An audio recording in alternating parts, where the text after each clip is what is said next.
بسم اللہ الرحمن الرحیم۔ مختصر القدوری کا باب نمبر 21 ہے، کتاب الصلح، سبق نمبر 1 میں خوش آمدید۔ آج کے سبق کے اندر ہم صلح مع اقرار اور صلح مع سکوت کے بارے میں پڑھیں گے۔ عبارت دیکھ لیں: الصلح علی ثلاثۃ اضرب، صلح مع اقرار وصلح مع سکوت وهو الا یقر المدعى علیہ ولا ينکر، وصلح مع انکار وکل ذلک جائز، فإن وقع الصلح عن اقرار اعتبر فیہ ما یعتبر فی البیعات، ان وقع عن مال بمال وان وقع عن مال بمنافع فيعتبر بالاجارات، والصلح عن السكوت والانكار في حق المدعى عليه لافتداء اليمين وقت الخصومة، وفي حق المدعي لمعنى المعاوضة، واذا صالح عن دار لم يجب فيها الشفعة، واذا صالح على دار وجبت فيها الشفعة۔ ترجمہ دیکھ لیں۔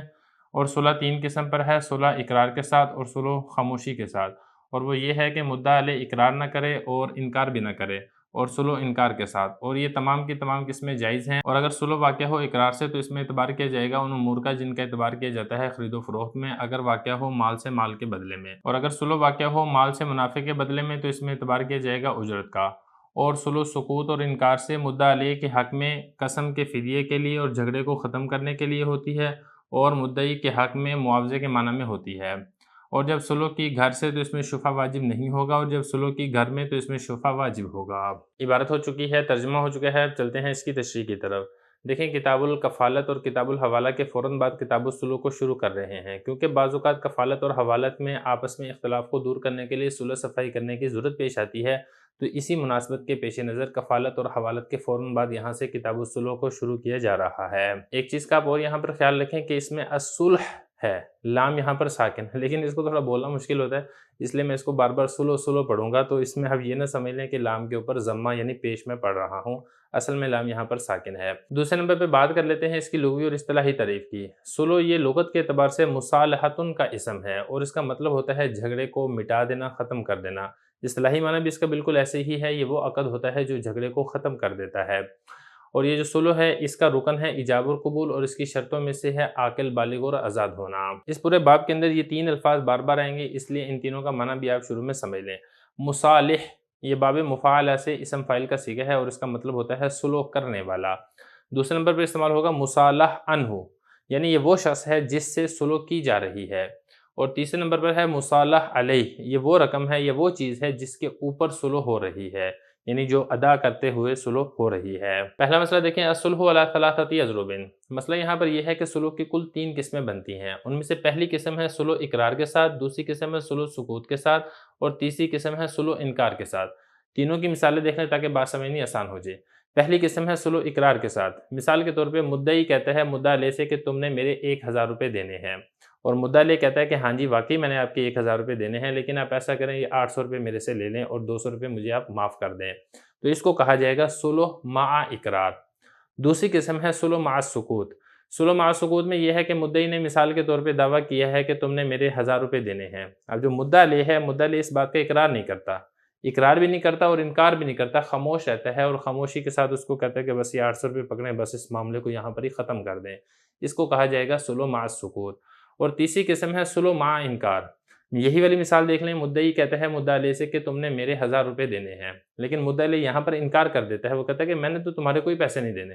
لیکن چلو تم دعویٰ کر رہے ہو تو جھگڑے کو ختم کرتے ہیں، تم ایسا کرو اس کے بدلے میں تم میرے سے یہ گھڑی لے لو یا میرے سے یہ موبائل لے لو، مثال کے طور پہ کوئی ایسی چیز اس کو دیتا ہے، تو اس کو کہا جاتا ہے صلح مع انکار۔ تو 3 قسمیں ہیں صلح کی، اور تینوں کی تینوں قسمیں جائز اور درست ہیں۔ یہی فرما رہے ہیں کہ الصلح علی ثلاثۃ اضرب، صلح 3 قسم پر ہے۔ یہ اضرب یہ ضرب کی جمع ہے، ضرب کا ایک معنی قسم بھی آتا ہے۔ 3 قسم کے اوپر ہے۔ پہلی ہے صلح مع اقرار، دوسری ہے صلح مع سکوت۔ صلح مع سکوت کے بارے میں بتا رہے ہیں کہ وہو الا یقر المدعی علیہ۔ صلح مع سکوت کے اندر جو مدعا علیہ ہے وہ اقرار نہیں کرتا۔ جب مدعی نے دعویٰ کیا ہے تو مدعا علیہ نے اس دعوے کا اقرار نہیں کیا۔ جیسے مدعی نے کہا کہ تم نے میرے 1000 روپے دینے، تو مدعا علیہ یہ والی بات مانتا نہیں ہے، ولا ینکر، اور انکار بھی نہیں کرتا، یعنی خاموش رہتا ہے۔ اور تیسری قسم ہے صلح مع انکار، یعنی مدعا علیہ مدعی کے دعوے کا انکار کرتا ہے اور پھر اس کے ساتھ صلح کرتا ہے۔ فرمایا کہ وَكُلُّ ذَلِكَ جَائِزٌ، اور یہ تینوں کی تینوں قسمیں صلح کی جائز اور درست ہیں۔ فَإِنْ وَقَعَ الصُّلْحُ عَنْ إِقْرَارٍ، مسئلہ یہاں پر یہ ہے کہ صلح کی جو پہلی قسم ہے اقرار کے ساتھ ہو، اس میں ان تمام امور کا اعتبار کیا جائے گا جن امور کا اعتبار خرید و فروخت کے اندر کیا جاتا ہے۔ مثال کے طور پہ مدعی نے دعویٰ کیا مدعا علیہ کے اوپر کہ تم نے میرے 10 لاکھ روپے دینے ہیں، اور مدعا علیہ نے اس دعوے کا اقرار کر لیا کہ ہاں جی واقعی میں نے آپ کے 10 لاکھ روپے دینے ہیں، لیکن آپ ایسا کریں اس 10 لاکھ کو چھوڑیں، آپ اس سے میرا یہ گھر لے لیں جو میرا فلاں محلے کے اندر ہے، میرے پاس کیش موجود نہیں ہے۔ ابھی ایسی صلح ہے جو اقرار کے ساتھ ہے، یہاں پر دونوں جانب مال ہے، تو اس کو اس طریقے سے بنا دیا جائے گا کہ گویا کہ مدعی نے وہ گھر 10 لاکھ روپے کے بدلے میں مدعا علیہ سے خریدا ہے، لہذا وہ تمام امور جو خرید و فروخت کے اندر جاری ہوتے ہیں وہ تمام امور اس کے اندر بھی جاری ہوں گے۔ مثال کے طور پہ گھر ہے تو اس گھر کے اوپر حق شفا بھی ہو سکتا ہے، یا اسی طریقے سے گھر ہے تو گھر میں کوئی عیب نکلتا ہے تو خیر عیب کی وجہ سے اس گھر کو واپس کرنے کا بھی حق حاصل ہو سکتا ہے۔ خلاصہ یہ ہے کہ وہ تمام چیزیں جو آپ کتاب البیوع کے اندر پڑھ چکے ہیں خرید و فروخت کے مسائل والی، وہ تمام کی تمام چیزیں یہاں پر بھی جاری ہوں گی۔ تو یہ بتا رہے ہیں کہ فَإِنْ وَقَعَ صُلْحٌ اِقْرَارٍ، اگر صلح واقع ہو اقرار سے، یعنی صلح مع اقرار ہے، اُعْتُبِرَ فِيهِ تو اس میں اعتبار کیا جائے گا مع ان تمام امور کا، یعتبر جن کا اعتبار کیا جاتا ہے فی البیعات خرید و فروخت کے اندر، یعنی کتاب البیوع کے اندر جو آپ نے تمام مسائل پڑھ لیے ہیں اور اسی طریقے سے وہ تمام کی تمام چیزوں کا اطلاق اور اپلائی یہاں پر بھی ہوگا۔ اب ذرا عبارت دیکھیں، فرما رہے ہیں کہ فَإِنْ وَقَعَ صُلْحٌ اِقْرَارٍ،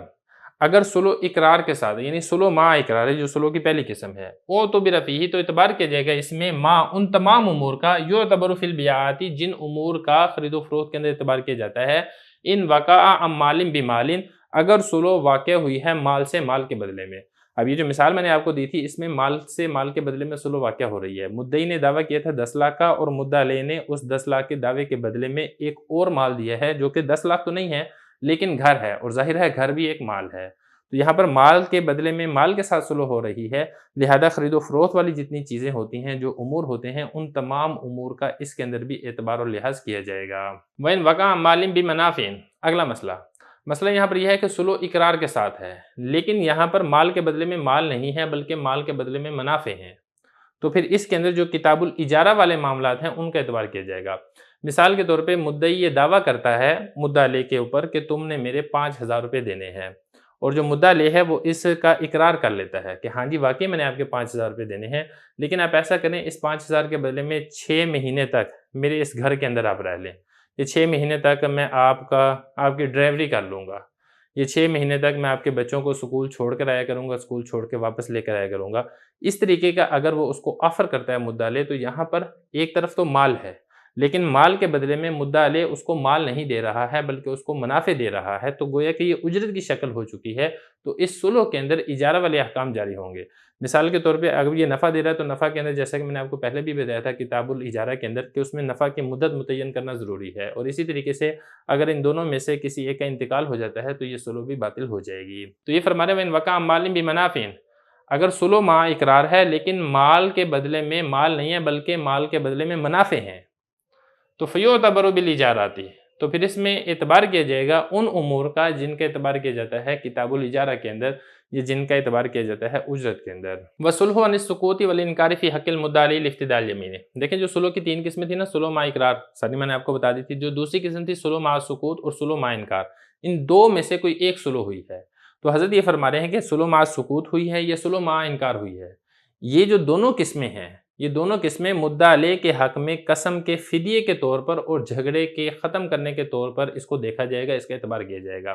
کیونکہ دیکھیں جب مدعی نے دعویٰ کیا اور مدعی کے پاس اپنے دعوے کے اوپر کوئی گواہ نہیں ہے تو مدعا علیہ کے اوپر قسم لازم ہوتی ہے، قسم لازم ہوتی ہے اس دعوے سے بچنے کے لیے، لیکن مدعا علیہ یہاں پر قسم نہیں کھا رہا ہے بلکہ اس کے ساتھ صلح کر رہا ہے، تو گویا کہ اس نے صلح کر کے قسم کا فدیہ دے دیا ہے، جھگڑے کو ختم کر دیا ہے، تو جھگڑے کے ختم کرنے کے طور پر اور قسم کے فدیے کے طور پر اس صلح کو دیکھا جائے گا۔ اور مدعی کے حق کے اندر حضرت یہ فرما رہے ہیں کہ معاوضہ والا معنی ہوگا، یعنی مدعی نے دعویٰ کیا تھا تو دعوے والی چیز تو مدعی کو نہیں مل رہی ہے بلکہ اس کے عوض کے اندر دوسری چیز مل رہی ہے جس چیز کے اوپر مدعا علیہ اس سے صلح کر رہا ہے، تو مدعی کے حق میں یہ معاوضے والا معنی ہوگا اور مدعا علیہ کے حق میں یہ قسم کے فدیے اور جھگڑے سے ختم کرنے کے طور پر اس کو دیکھا جائے گا۔ یہ فرما رہے ہیں کہ وَصُلْحُ عَنِ السُّكُوتِ صلح سکوت کے ساتھ ہے یہ صلح مع انکار ہے، یہ مدعا علیہ کے حق میں قسم کے فدیے کے طور پر ہوگی، وقت الخصومت خصومت جھگڑا قطع ختم کرنا اور جھگڑے کو ختم کرنے کے طور پر اس کو دیکھا جائے گا، اور مدعی کے حق میں لِمَعْنَ الْمُعَاوَضَةِ اس میں معاوضے یعنی عوض والا معنی اس کے اندر پایا جائے گا۔ وَإِذَا صَالَحَ عَنْ دَارٍ اور جب صلح کرتا ہے گھر سے تو اس میں شفع واجب نہیں ہوگا۔ ایک بات تو یہاں پر یہ سمجھنے کہ جو صلح کرتے ہیں نا گھر سے، اس کا تعلق ہے صلح مع سکوت کے ساتھ یا صلح مع انکار کے ساتھ، صلح مع اقرار کے ساتھ اس کا تعلق نہیں ہے، تو صلح مع سکوت ہے یہ صلح مع انکار ہے،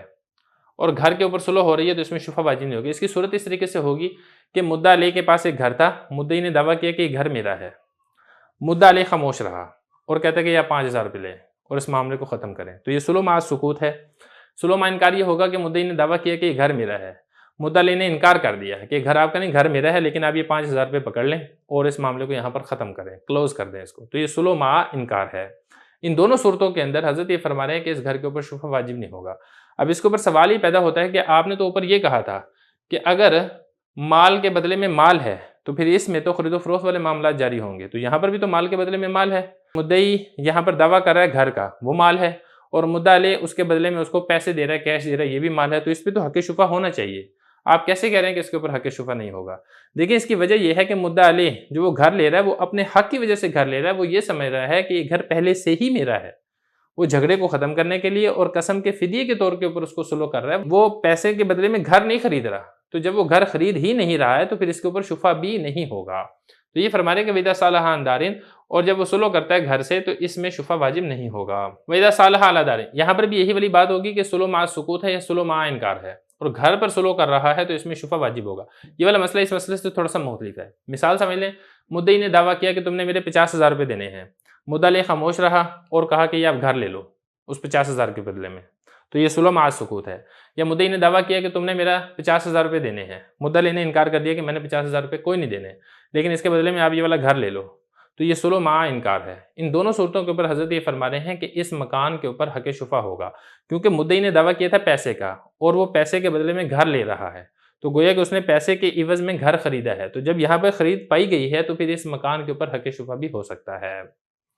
تو یہ فرمایا کہ جب گھر کے اوپر صلح کی یا گھر میں صلح کی وجبت فیہ الشفا، تو پھر اس کے اندر شفا واجب ہوگا۔ بسم اللہ الرحمن الرحیم۔ مختصر القدوری کا باب نمبر 21 ہے، کتاب الصلح، سبق نمبر 2 میں خوش آمدید۔ آج کے سبق کے اندر ہم پڑھیں گے کہ مصالح عنہ میں کوئی مستحق نکل آئے تو کیا حکم ہے۔ عبارت دیکھ لیں، وَإِذَا كَانَ صُلْحٌ إِقْرَارٍ فَاسْتُحِقَّ بَعْضُ الْمُصَالَحِ عَنْهُ رَجَعَ الْمُدَّعَى عَلَيْهِ بِحِصَّةِ ذَلِكَ مِنَ الْعِوَضِ وَإِذَا وَقَعَ صُلْحٌ عَنْ سُكُوتٍ أَوْ إِنْكَارٍ فَاسْتُحِقَّ الْمُتَنَازَعُ فِيهِ رجع المدعي بالخصومة ورد العوض وإن استحق بعد ذلك رد حصته ورجع بالخصومة فيه وإن ادعى حقا في دار ولم يبينه فصولح من ذلك على شيء ثم استحق بعض الدار لم يرد شيئا من العوض وصلح جائز من دعوى الأموال والمنافع وجناية العمد والخطأ ولا يجوز من دعوى حد۔ ترجمہ دیکھ لیں، اور صلح اقرار سے ہو پھر مستحق نکل آیا مصالح عنہ کے بعض کا تو مدعا علیہ رجوع کرے گا اسی کے حصے کے بقدر عوض سے، اور اگر صلح واقع ہوئی ہو سکوت سے یا انکار سے پھر متنازع فی، وہ چیز جس میں جھگڑا ہے اس میں کوئی مستحق نکل آیا تو مدعی خصومت سے رجوع کرے گا، خصومت کو ختم کرے گا اور عوض کو واپس لوٹائے گا، اور اگر مستحق نکل آیا بعض حصے کا تو اسی حصے کے بقدر واپس لوٹائے گا اور خصومت سے اسی حصے کے بقدر رجوع کرے گا۔ اور اگر اس نے دعویٰ کیا حق کا کسی گھر میں لیکن اس کو بیان نہیں کرتا ہے، پھر صلح کر لی گئی اس حق کے بدلے میں کسی چیز پر، پھر مستحق نکل آیا گھر کے بعض حصے کا، تو وہ واپس نہیں لوٹائے گا عوض میں سے کچھ بھی مدعا علیہ کو۔ اور صلح جائز ہے دعوی اموال سے اور منافع سے اور جنایت عمد اور خطا سے، اور جائز نہیں ہے حد کے دعویٰ سے۔ پہلا مسئلہ دیکھیں، وَإِذَا كَانَ صُلْحٌ إِقْرَارٍ، مسئلہ یہاں پر یہ ہے، ایک مثال سے اس کو سمجھ لیتے ہیں پھر انشاءاللہ کتاب کی عبارت حل کریں گے۔ ایک ہے شاہد، دوسرا ہے زاہد۔ شاہد ہے مدعی اور زاہد ہے مدعا علیہ۔ شاہد نے زاہد کے مکان کے اوپر دعویٰ کیا کہ یہ مکان میرا ہے، مکان تھا زاہد کے قبضے کے اندر، تو یہ جو مکان ہے یہ مکان ہے مصالح عنہ۔ مصالح عنہ کا مطلب یہ ہے کہ جس کی وجہ سے صلح ہوئی ہو، تو شاہد نے زاہد کے مکان کے اوپر دعویٰ کیا اور زاہد نے تسلیم کر لیا، اقرار کر لیا کہ ہاں جی یہ مکان آپ کا ہی ہے۔ پھر زاہد نے شاہد کو یہ کہا کہ آپ مکان رہنے دیں، مکان کے بدلے میں میرے سے آپ 1,00,000 روپے لے لیں۔ 1,00,000 روپے زاہد نے شاہد کو ادا کر دیے، اس مکان کی وجہ سے ادا کیے، تو یہ مکان ہے مصالح عنہ۔ اب ہم یہ تصور کر لیتے ہیں کہ بالفرض مکان تھا 5 مرلے کا، بعد میں پتہ چلتا ہے کہ 5 مرلے مکان میں سے جو 2.5 مرلے تھا وہ تو ایک ناصر، ایک اور آدمی تھا، اس کا تھا، 2.5 مرلے کا مستحق ناصر نکل آیا۔ تو اب یہاں پر دیکھیں، جو زاہد نے صلح کی تھی 1,00,000 روپے دیے تھے، وہ اس 5 مرلے کے اوپر دیے تھے 1,00,000 روپے۔ تو جب 2.5 مرلے، یہ والی بات ثابت ہو چکی ہے کہ 2.5 مرلے مکان شاہد کا نہیں بلکہ ناصر کا ہے، تو پھر اسی کے بقدر جو اس نے 1,00,000 روپے دیے ہیں اس کا یہ رجوع کرے گا شاہد سے یعنی مدعی سے پھر یہ کہے گا کہ بھئی مکان ٹوٹل 5 مرلے آپ کا نہیں تھا، آپ کا تو 2.5 مرلے مکان تھا، تو میں نے آپ کو جو 1 لاکھ روپے دیے ہیں آپ اس میں سے 50,000 مجھے واپس کریں، تو 50,000 زاہد شاہد سے وصول کرے گا۔ اب ذرا عبارت دیکھیں، فرما رہے ہیں وَإِذَا كَانَ صُلْحٌ اِقْرَارٍ، صلح ہوئی ہے اقرار کے ساتھ، یعنی صلح کی جو پہلی قسم ہے جس میں مدعا علیہ مدعی کے دعوے کو تسلیم کر لیتا ہے، صلح اقرار کے ساتھ ہوئی تھی، فَاسْتُحِقَّ پھر مستحق نکل آیا مصالح عنہ کے بعض حصے میں۔ مصالح عنہ میں آپ کو بتا چکا ہوں کہ وہ چیز جس کی وجہ سے صلح ہوئی ہے، یہ مکان ہے، مکان کے علاوہ کوئی اور چیز بھی ہو سکتی ہے۔ مثال کے طور پہ شاہد نے زاہد کے ایک موبائل کے اوپر دعویٰ کیا کہ موبائل میرا ہے، رجع المدعا علیہ تو پھر مدعا علیہ رجوع کرے گا، یعنی وصول کرے گا، جو یہاں پہ مدعا علیہ تھا نا زاہد، یہ شاہد سے رجوع کرے گا، شاہد سے وصول کرے گا، بحصۃ ذلک من العوض، اسی کے حصے کے بقدر عوض میں سے، یعنی جتنے کا مستحق نکل آیا ہے اس کے جتنی پیمنٹ اور جتنی پرائس بنتی ہوگی اتنی قیمت یہ واپس وصول کر لے گا مدعی سے۔ یہاں پہ تو میں نے آپ کو مثال دی تھی نا 2.5 مرلے کی، اب ہم اس کو یہ تصور کر لیتے ہیں کہ بالفرض مکان تھا 10 مرلے کا اور جو مستحق نکلا تھا 3 مرلے کا، تو 3 مرلے کا جب مستحق نکلا تھا تو پھر اب یہ 1 لاکھ میں سے 50,000 کا رجوع نہیں کرے گا بلکہ 30,000 کا رجوع کر لے گا، تو جتنے کا مستحق نکلا ہے اس کے بقدر جتنی قیمت بنتی ہوگی وہ مدعی سے وصول کر لے گا مدعا علیہ، کیوں؟ کیونکہ مدعی اس کا حقدار نہیں تھا۔ وَإِذَا وَقَعَ صُلْحٌ عَنْ سُكُوتٍ، اور اگر صلح ہوئی تھی سکوت سے یا انکار سے، مثال سے بات سمجھ لیں تاکہ آسان ہو جائے۔ شاہد یہ مدعی تھا، زاہد مدعا علیہ تھا، زاہد کے پاس ایک مکان تھا۔ ایک تو بات یہ ہے کہ آپ نے یہاں پر مصالحہ عنہ نہیں کرنا مکان کو، بلکہ آپ نے کہنا ہے متنازع فیہ، وہ مکان جس کے اندر تنازع یعنی جھگڑا چل رہا ہے۔ شاہد نے دعویٰ کر دیا زاہد کے اس مکان پر کہ یہ مکان میرا ہے، 10 مرلے کا مکان تھا۔ اب یہ جو زاہد ہے، زاہد نے اس دعوے کو تسلیم نہیں کیا، اقرار نہیں کیا، جیسے کہ پہلے مسئلے میں اس نے اقرار کیا تھا نا، یہاں پر اس نے اقرار نہیں کیا بلکہ وہ خاموش ہو گیا۔ خاموش ہو کے اس نے کیا کیا، اس نے 1 لاکھ روپے دیا، اس نے کہا یہ 1 لاکھ روپے لے اور اس معاملے کو ختم کر دے، یعنی صلح ہوئی ہے سکوت کے ساتھ۔ یا پھر یہ ہے کہ زاہد نے انکار کر دیا کہ بھئی یہ مکان آپ کا نہیں ہے، لیکن چلیں آپ 1 لاکھ روپے لے لیں اور اب اس معاملے کو یہیں پر ختم کر دیں۔ صلح ہوئی ہے انکار کے ساتھ یا صلح ہوئی ہے سکوت کے ساتھ، تو 1 لاکھ روپے ادا کر دیے زاہد نے شاہد کو۔ اب اس کے بعد مسئلہ یہاں پر یہ نکلا کہ جب 1 لاکھ روپے ادا کر دیے شاہد مدعی کو، تو بعد میں پتہ چلا کہ یہ جو مکان ہے یہ مکان تو ناصر کا ہے، یعنی ناصر اس مکان میں مستحق نکل آیا، تو اب کیا ہوگا؟ اب اس میں دیکھا یہ جائے گا کہ آیا وہ کل مکان کا مستحق نکلا ہے یا بعض مکان کا مستحق نکلا ہے۔ اگر تو وہ کل مکان کا مستحق نکلا ہے تو شاہد جو مدعی تھا اس کے ذمہ لازم ہوگا کہ وہ 1 لاکھ روپے جو اس نے زاہد سے وصول کیا وہ 1 لاکھ روپے زاہد کو واپس کرے، 1 لاکھ روپے زاہد کو واپس کرے گا اور پھر اس ناصر سے جھگڑا کرے گا، اس ناصر سے جھگڑا کر کے اسے اپنا مکان حاصل کرے گا۔ یہ اسی طریقے سے ہم یہ تصور کر لیتے ہیں کہ پورے مکان میں مستحق نہیں نکلا تھا، آدھے مکان کا مستحق نکلا تھا 5 مرلے کا، تو 5 مرلے کا اگر مستحق نکل آیا تھا تو جو اس کے برابر قیمت بنتی ہوگی نا، جیسے اب 1 لاکھ روپے ادا کیے تھے تو 1 مرلے کا 10,000 بنتا ہے، تو 50,000 یہ 50,000 شاہد زاہد کو واپس کرے گا، اور جو باقی 50,000 ہے اس کے بدلے میں یہ جو ناصر ہے آدھے مکان جو 5 مرلے ہے اس کے بارے میں اسے جھگڑا کرے گا۔ تو یہاں پہ سوال یہ پیدا ہوتا ہے کہ جو شاہد مدعی ہے یہ مدعا علیہ زاہد کو پیسے واپس کیوں کرے گا؟ کیونکہ دیکھیں یہاں پر جو صلح ہو رہی ہے یہ صلح اقرار کے ساتھ نہیں ہو رہی، یہ صلح ہو رہی ہے سکوت کے ساتھ، صلح ہو رہی ہے انکار کے ساتھ۔ تو صلح مع سکوت ہو یا صلح مع انکار ہو، اس میں جو پیسوں کی ادائیگی کی جاتی ہے وہ پیسوں کی ادائیگی جھگڑا ختم کرنے کے لیے اور قسم اٹھانے سے بچنے کے لیے کی جاتی ہے۔ تو اس نے جو پیسوں کی ادائیگی اس لیے کی تھی زاہد نے شاہد کو کہ مجھے اس مکان میں کسی قسم کا جھگڑا نہ کرنا پڑے اور یہ مکان میرے پاس ہی رہے، لیکن جب بعد میں ایک اور مستحق نکل آیا تو مکان کے اندر تو جھگڑا برقرار رہا ہے، تو جس مقصد کے لیے ادائیگی کی گئی تھی وہ مقصد پورا نہیں ہوا، لہذا جو پیمنٹ اور جو ادائیگی کی گئی تھی وہ پیمنٹ اور ادائیگی واپس مدعا علیہ کو دی جائے گی، اور پھر یہ شاہد جانے اور جو مستحق ہے وہ جانے، پھر یہ مستحق کے پاس جائے گا، عدالت میں اس کو لے کر جائے گا، پھر وہاں پہ جو بھی جس طریقے سے بھی فیصلہ ہو اس طریقے سے ہوگا۔ تو یہ بتا رہے ہیں وَإِذَا وَقَعَ صُلْحٌ عَنْ سُكُوتٍ، اگر صلح ہوئی تھی سکوت سے یا صلح ہوئی تھی صلح مع انکار، فَاسْتُحِقَّ الْمُتَنَازَعُ فِيهِ، پھر متنازع فیہ یعنی وہ مکان اور وہ چیز جس کے اندر جھگڑا چل رہا تھا، مکان ہے کوئی اور چیز بھی ہو سکتی ہے، جیسے کہ میں نے آپ کو پہلی مثال میں بھی موبائل کی مثال دی تھی۔ تو پھر اس صورت کے اندر رجع المدعی بالخصومتی، تو پھر مدعی بالخصومتی، مدعی نے جو جھگڑا کیا تھا، شاہد نے جو جھگڑا کیا تھا زاہد سے، یہ رجع اس جھگڑے سے رجوع کرے گا۔ یہاں پہ رجع کا مطلب یہ نہیں ہے کہ شاہد زاہد سے پیسے لے گا، کیونکہ شاہد نے زاہد سے پیسے نہیں لینے، شاہد نے تو زاہد کو پیسے واپس کرنے۔ ورد العوض، اور جو اس نے معاوضے کے طور پر رقم لی تھی زاہد سے، وردہ شاہد جو مدعی ہے وہ مدعا علیہ کو وہ رقم واپس لوٹائے گا۔ وَإِنِ اسْتُحِقَّ بَعْضُ ذَلِكَ، اور اگر اس متنازع فی کے بعض حصے میں کوئی مستحق نکل آیا، جیسا کہ میں نے آپ کو مثال دی تھی کہ ناصر وہ پورے میں مستحق نہیں نکلا، آدھے میں مستحق نکل آیا، رد حصتہ، تو پھر اسی کے حصے کے بقدر جو پیسے بنتے ہوں گے وہ مدعی مدعلے کو واپس کرے گا۔ ورجع بالخصومۃ فیہ، اور رجوع کرے گا خصومت جھگڑا کرنے سے فیہ جو اس نے اس میں کی تھی، یعنی جو شاہد نے زاہد کے ساتھ خصومت اور جھگڑا کیا تھا، یہ اس حصے کے بقدر جس میں مستحق نکلا ہے یہ خصومت اور جھگڑا کرنے سے رجوع کر لے گا، پھر یہ جھگڑا کرے گا اس ناصر کے ساتھ جو مستحق نکلا ہے، اس کے ساتھ پھر یہ جھگڑا نہیں کرے گا۔ وَإِنِ ادَّعَىٰ حَقًّا فِي دَارٍ وَلَمْ يُبَيِّنْهُ، مسئلہ یہاں پر یہ ہے کہ مدعی نے مدعا کے مکان کے اوپر دعویٰ کیا لیکن تفصیل نہیں بتائی کہ اس میں میرا حق کتنا ہے۔ مثال کے طور پہ 10 مرلے کا مکان ہے نا جو مدعا کے پاس ہے، یہ تفصیل نہیں بتاتا کہ اس میں 10 مرلے میں میرا 1 مرلے ہے، میرا 2 مرلے ہے، میرا 3 مرلے ہے، میرا 5 مرلے ہے، آیا کارنر والا مرلہ میرا ہے یا فرنٹ والا مرلہ میرا ہے یا بیک سائڈ والا مرلہ میرا ہے، تفصیل بیان نہیں کی۔ اب اس کے بعد پھر یہ ہوا تھا کہ جو زاہد تھا، زاہد نے سلو کر لی تھی پیسے دے کے، یعنی جو زاہد تھا، زاہد نے شاہد کو مثال کے طور پہ 1 لاکھ روپے دے کے سلو کر لی۔ بعد میں پتہ یہ چلتا ہے کہ یہ جو مکان تھا اس مکان کے بعض حصے کا کوئی بندہ مستحق نکل آیا، مثال کے طور پہ 10 مرلے کا مکان تھا نا، تو اس میں سے 5 مرلے کا ناصر مستحق نکل آیا، تو اب یہاں پر زاہد آدھے پیسے شاہد سے واپس وصول نہیں کرے گا۔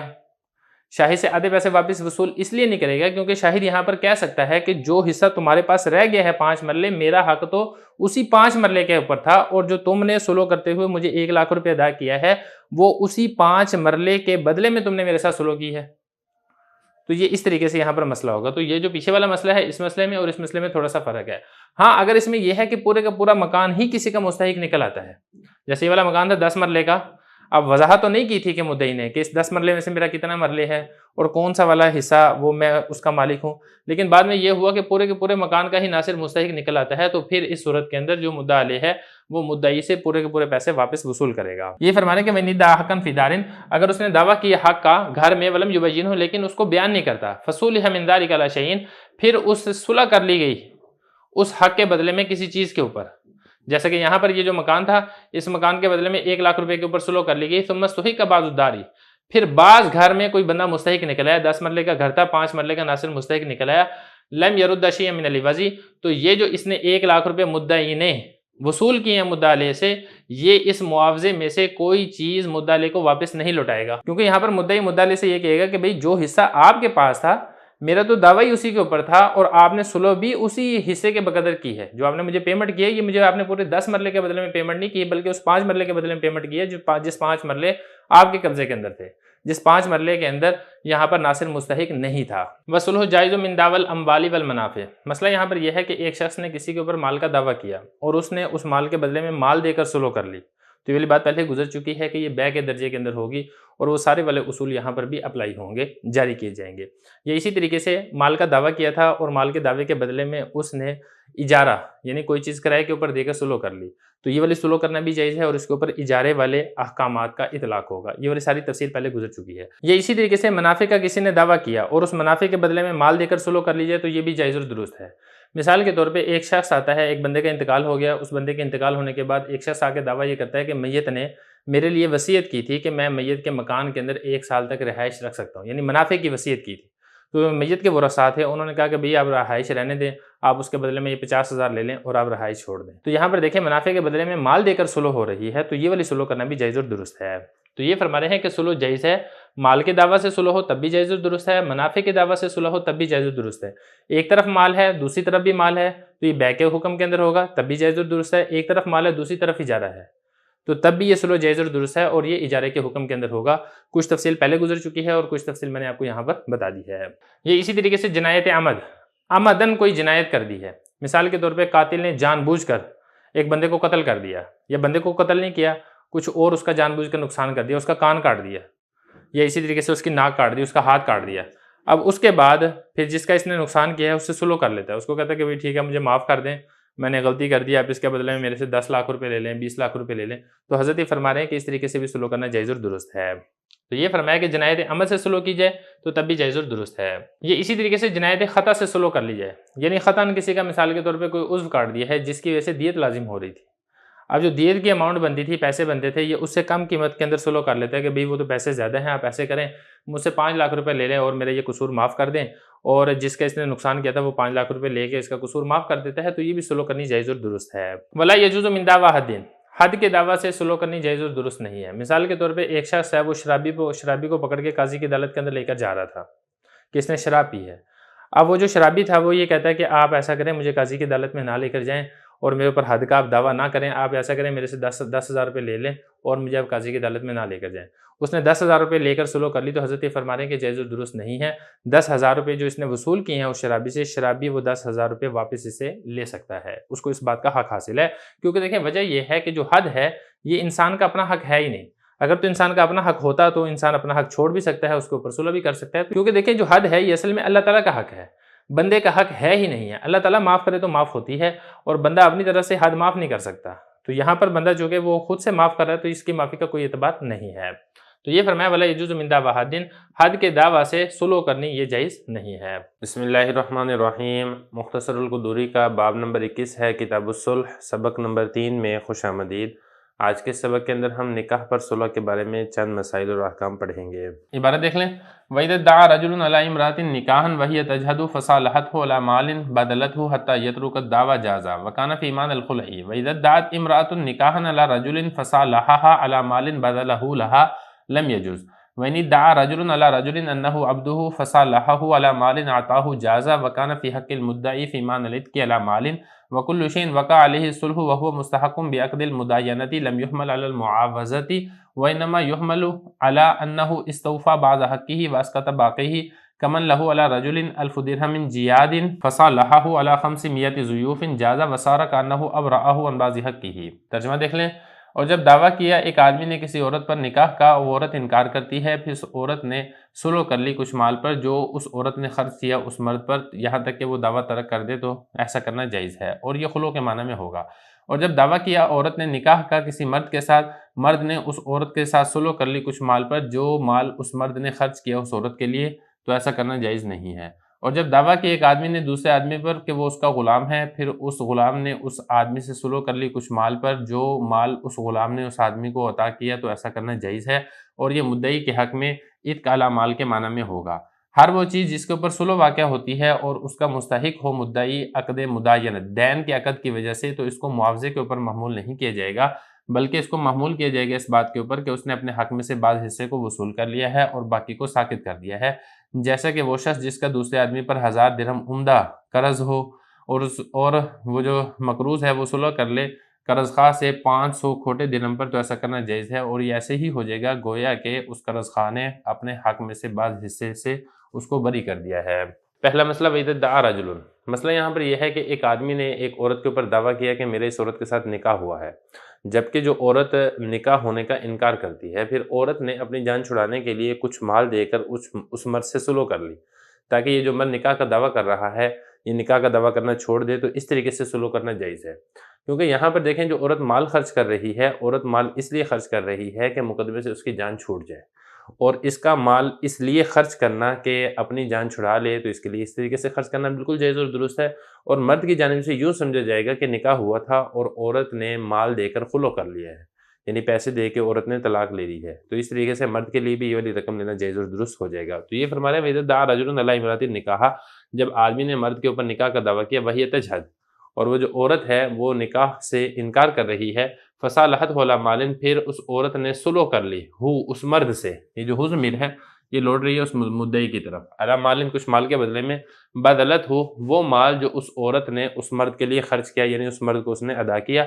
حتیٰ یترک، یہاں تک کہ وہ جو نکاح کا دعویٰ ہے وہ اس دعوے کو ترک کر دے، تو حضرت یہ فرما رہے ہیں کہ جازہ اس طریقے سے کرنا جائز اور درست ہے، وکان فی معنی الخلع، اور یہ اس طریقے سے مال کا خرچ کرنا یہ مرد کے حق میں خلو کے معنی کے اندر شمار کیا جائے گا۔ وَإِذَا ادَّعَتْ امْرَأَةٌ نِكَاحًا عَلَىٰ رَجُلٍ، یہ مسئلہ اس سے تھوڑا سا مختلف ہے۔ مسئلہ یہاں پر یہ ہے کہ عورت نے کسی مرد کے اوپر نکاح کا دعویٰ کیا اور مرد اس عورت کو کچھ مال دے کر صلح کر رہا ہے تاکہ مرد اپنی جان چھڑوا لے، تو اس طریقے سے عورت کے لیے وہ رقم لینا جائز اور درست نہیں ہے، کیونکہ دیکھیں مرد تو اپنی جان چھڑانے کے لیے رقم خرچ کر رہا ہے، اور اپنی جان چھڑانے کے لیے تو رقم خرچ کرنا جائز اور درست ہوتا ہے، لیکن عورت جو رقم وصول کر رہی ہے وہ کس اعتبار سے وصول کر رہی ہے؟ اگر تو اس اعتبار سے وصول کر رہی ہے کہ نکاح ہوا تھا اور نکاح وہ ختم ہو رہا ہے، تو نکاح کے ختم کرنا اگر عورت کی طرف سے ہو تو عورت رقم ادا کرتی ہے، نہ کہ رقم وصول کرتی ہے۔ اور اگر نکاح نہیں ہوا تھا تو پھر عورت کے لیے وہ رقم لینا جائز اور درست ہی نہیں ہے۔ تو خلاصہ کلام یہ ہے کہ اگر عورت مرد کے اوپر دعویٰ کرتی ہے تو پھر عورت کا اس دعوے کے بدلے میں اگر مرد سلو کرتا ہے کچھ پیسے دے کر، تو اس عورت کے لیے وہ رقم لینا جائز اور درست نہیں ہے۔ لیکن اگر مرد دعویٰ کرتا ہے اور عورت اس مرد کو رقم دے کے سلو کرتی ہے تو یہ جائز اور درست ہے۔ یہ فرمانا ویدت دات امرات النکاح علی رجل، جب دعویٰ کیا عورت نے نکاح کا علی رجل ایک مرد کے ساتھ، فصالحہ علی مال، فصالحہ پھر سلو کر لی۔ یہ جو صالحہ ہے اس کا فاعل ہے ضمیر جو کہ لوٹی ہے رجل کی طرف، حاضمی لوٹی ہے عورت کی طرف۔ مرد نے اس عورت سے سلو کر لی کہ مال کے بدلے میں بدلہ لہا، وہ مال جو خرچ کیا ہو اس مال کو لہا اس عورت کے لیے۔ یہ جو بدلہ ہے اس کا فاعل ہوا ضمیر جو لوٹ رہی ہے اس مرد کی طرف، اور یہ ہو ضمیر ہے یہ مفعول کی، یہ لوٹ رہی ہے مال کی طرف۔ یعنی مرد نے مال کو خرچ کیا لہا اس عورت کے لیے، یعنی اس عورت کو مال ادا کیا۔ تو حضرت فرما رہے ہیں کہ لم یجوز، اس طریقے سے کرنا جائز اور درست نہیں ہے، کیونکہ عورت کو اس مال کے وصول کرنے کا حق حاصل نہیں ہے۔ اگلا مسئلہ یہاں پہ دیکھیں، وَإِنِ ادَّعَىٰ رَجُلٌ عَلَىٰ رَجُلٍ، مسئلہ یہاں پر یہ ہے کہ ایک آدمی نے دوسرے آدمی کے اوپر دعویٰ کیا کہ یہ میرا غلام ہے۔ پھر جس کے اوپر دعویٰ کیا تھا، یعنی جو مدعا علیہ تھا، اس نے اس دعویٰ کرنے والے کو کچھ رقم دی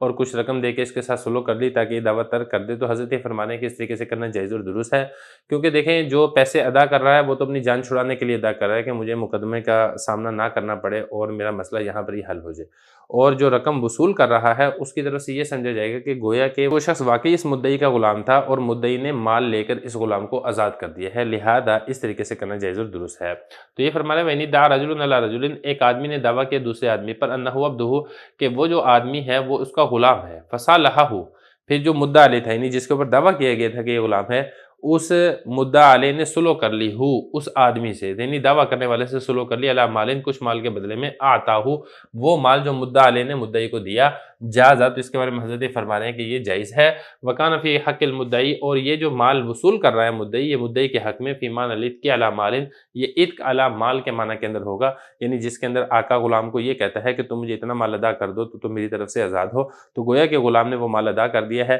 لہذا آقا نے غلام کو آزاد کر دیا ہے۔ وکل شیء وقع علیہ صلح، یہاں سے مصنف رحمہ اللہ تعالیٰ ایک اصول بیان فرما رہے ہیں قرض سے متعلق صلح کا۔ دیکھیں اصول یہاں پر یہ ہے کہ جس چیز پر صلح واقع ہو رہی ہے اور وہ معاملہ قرض کی وجہ سے پیش آ رہا ہو، یعنی درہم اور دینار وغیرہ کسی کو قرض دیا تھا، یا اسی طریقے سے درہم اور دینار کے بدلے میں کوئی چیز فروخت کی تھی اور مشتری نے ابھی پیمنٹ ادا کرنی تھی، اب اس درہم اور دینار کے بدلے میں صلح کرنا چاہتا ہے، تو یہ جو صلح ہوگی اس صلح کو آپ معاوضے کے اوپر محمول نہیں کریں گے، بلکہ اس صلح کو اس بات کے اوپر محمول کیا جائے گا کہ مدعی نے اپنا کچھ حق وصول کر لیا ہے اور کچھ حق ساقط کر دیا ہے، کیونکہ اگر آپ اس کو معاوضے کے اوپر محمول کرتے ہیں تو معاوضے میں تو برابری ضروری ہے، اگر برابری نہیں ہوگی تو یہ سود بن جائے گا، تو سود سے بچانے کے لیے اس کو معاوضے کے اوپر محمول نہیں کیا جائے گا، بلکہ اس بات پر آپ نے محمول کرنا ہے کہ مدعی نے اپنا کچھ حق وصول کر لیا ہے اور کچھ حق اس نے چھوڑ دیا ہے۔ اب اس کو ایک مثال سے سمجھ لیں تاکہ بات سمجھنی مزید آسان اور واضح ہو جائے۔ اس کی مثال یہ ہے کہ شاہد نے ناصر کو ایک کتاب فروخت کی 1000 درہم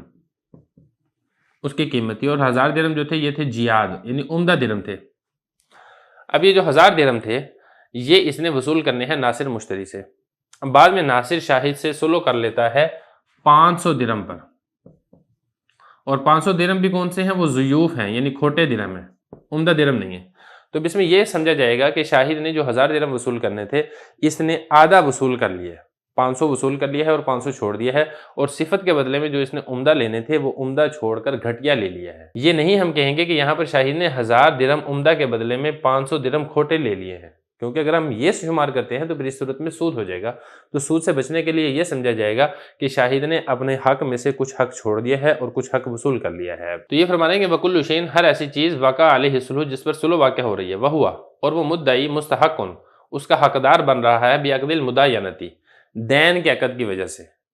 یعنی کسی ایسے عقد کی وجہ سے جس کے اندر قرض آ رہا ہو یا اسی طریقے سے دین آ رہا ہو، جیسے کہ میں نے آپ کو مثال دے دی ہے۔ اب اس مثال میں یہاں پر کیا تھا؟ ایک دین تھا جو کہ شاہد نے وصول کرنا تھا ناصر سے، لم یحمل علی المعاوضۃ، تو یہاں پر یہ جو وصول کر رہا ہے اس کو معاوضے کے اوپر محمول نہیں کیا جائے گا کہ شاہد نے 1000 لینے تھے عمدہ اور 1000 عمدہ چھوڑ کر اس نے اس کے عوض میں 500 درہم کھوٹے لے لیے ہیں، کیونکہ اگر آپ اس کے اوپر محمول کرتے ہیں تو پھر اس صورت میں سود لازم ہوگا۔ پھر کیا کیا جائے گا؟ پھر حضرت فرماتے ہیں وَإِنَّمَا يُحْمَلُ، یا اس کو محمول کیا جائے گا اس بات کے اوپر انہو، بے شک اس نے، کس نے؟ اس مدعی نے، یعنی یہاں پر شاہد نے، استوفا، وصول کر لیا بعض حق ہی، اپنے حق میں سے بعض حصے کو، یعنی اس کا حق تو تھا 1000 درہم، لیکن اس نے اپنے حق میں سے 500 درہم بعض حصے کو وصول کر لیا، بعض کا تو باقی ہی، اور جو باقی اپنا حق ہے اس نے اس کو ساقط کر دیا، اس نے اس کو چھوڑ دیا۔ اب اس کی مثال بھی حضرت خود ہی دے رہے ہیں، کمن لہو علی رجل 1000 درہم، جیسا کہ ایک آدمی کے دوسرے پر 1000 درہم تھے، اور 1000 درہم بھی کون سے تھے؟ وہ عمدہ تھے۔ فصالحہ علی 500، اور اس نے اس کے ساتھ سلو کر لی۔ سلو کس نے کی ہے؟ مدعی علیہ نے سلو کی ہے۔ کس کے ساتھ سلو کی ہے؟ مدعی کے ساتھ سلو کی ہے، علی 500 ضیوف، 500 ایسے درہم کے اوپر جو کہ ضیوف یعنی کھوٹے درہم ہے، جائزہ، اور تو اس طریقے سے حضرت فرما رہے ہیں کہ جائز ہے وسارہ، اور یہ اس طریقے سے ہو جائے گا کانہ ابرأہ عن بعض حقہ، گویا کہ اس نے کس نے ہو ضمیر لوٹ رہی ہے شاہد کی طرف، یعنی مدعی نے ابرأ بری کر دیا، یہاں پر بھی ہو ضمیر لوٹ رہی ہے شاہد مدعی کی طرف، اور یہ جو ہو ضمیر ہے یہ لوٹ رہی ہے مدعی کی طرف، عن بعض حقہ، اپنے حق میں سے بعض حصے کو۔ یہ تو مثال میں نے آپ کو دی تھی نا، کوئی چیز فروخت کی تھی، آپ فروخت کے بجائے قرض کا معاملہ بھی کر سکتے ہیں۔ مثال کے طور پہ شاہد نے ناصر کو 1000 درہم عمدہ قرض دیے تھے، اب یہ جو ناصر ہے یہ 500 کھوٹے درہم دیتا ہے، تو اب ہم یہاں پر یہ نہیں کہیں گے کہ اس نے جو 500 درہم وصول کیے ہیں یہ اس 1000 کھوٹے درہم کے بدلے میں وصول کیے ہیں، کیونکہ اگر آپ اس طریقے سے تبادلہ کرتے ہیں تو یہ سود بن جائے گا۔ اس کو ہم یہاں پر یہ کہیں گے کہ یہ جو شاہد ہے اس نے اپنے حق میں سے بعض حصہ وصول کر لیا ہے اور بعض حصہ ترک کر دیا ہے۔ بسم اللہ الرحمن الرحیم۔ مختصر القدوری کا باب نمبر 21 ہے، کتاب الصلح، سبق نمبر 4 میں خوش آمدید۔ ادھار رقم پر سلوک کرنا اور دیگر مسائل ہم انشاءاللہ آج کے سبق میں پڑھیں گے۔ عبارت دیکھ لیں، وَلَوْ صَالَحَهُ عَلَى أَلْفٍ مُعَجَّلَةٍ جَازَ وَكَأَنَّهُ أَجَّلَ نَفْسَ الْحَقِّ وَلَوْ صَالَحَهُ عَلَى دَنَانِيرَ إِلَى شَهْرٍ لَمْ يَجُزْ وَلَوْ كَانَ لَهُ 1000 مُعَجَّلَةٌ فَصَالَحَهُ عَلَى 500 لَمْ يَجُزْ وَلَوْ كَانَ لَهُ 1000 درهم سود فَصَالَحَهُ عَلَى 500 بِيزٍ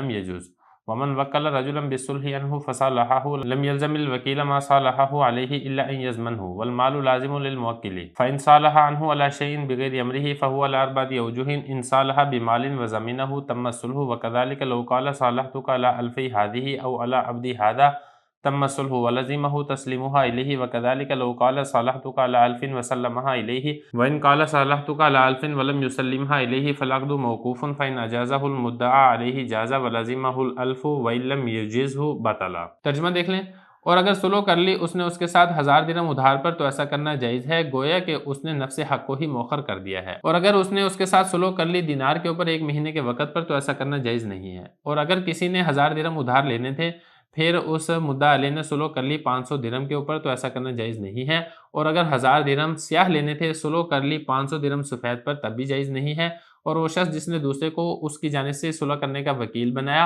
اور وکیل نے موکل کی جانب سے صلح کر لی تو وکیل کو لازم نہیں ہوگا وہ مال جس مال کے اوپر وکیل نے موکل کی جانب سے صلح کی ہے، مگر یہ کہ وکیل اس مال کی ضمانت لے لے، مال لازم ہوگا موکل کو۔ اگر صلح کر لی ہے موکل کی جانب سے موکل کی اجازت کے بغیر کسی چیز پر تو یہ 4 صورتوں کے اوپر ہے۔ اگر تو صلح کرتا ہے مال پر اور مال کی ذمہ داری بھی لیتا ہے تو صلح مکمل ہو جائے گی۔ اسی طریقے سے اگر وکیل نے یہ کہا کہ میں آپ سے صلح کرتا ہوں اپنے اس 2000 درہم پر یا اپنے اس غلام پر تو تب بھی صلح مکمل ہو جائے گی، اور وکیل پر لازم ہوگا اس کا سپرد کرنا مدعی کی طرف۔ اور اگر وکیل نے یہ کہا مدعی سے کہ میں آپ سے صلح کرتا ہوں 1000 پر اور 1000 کی سپردگی بھی کر دیتا ہے تو تب بھی صلح مکمل ہو جائے گی، اور اگر اس نے یہ کہا کہ میں صلح کرتا ہوں آپ پر 1000 پر اور سپرد نہیں کرتا ہے مدعی کی طرف تو یہ عقد موقوف رہے گا۔ اگر تو مدعا علیہ اس کو جائز قرار دے دیتا ہے تو جائز ہو جائے گا اور مدعا علیہ پر 1000 کی ادائیگی لازم ہوگی، اگر مدعا علیہ جائز قرار نہیں دیتا ہے تو یہ عقد باطل ہو جائے گا۔ پہلا مسئلہ دیکھیں، وَلَوْ صَالَحَهُ عَلَى 1000 مُعَجَّلَةٍ جَازَ وَكَأَنَّهُ أَجَّلَ نَفْسَ الْحَقِّ۔ مسئلہ یہاں پر یہ ہے کہ شاہد نے ناصر سے 1000 درہم لینے تھے، قرض وغیرہ دیا تھا،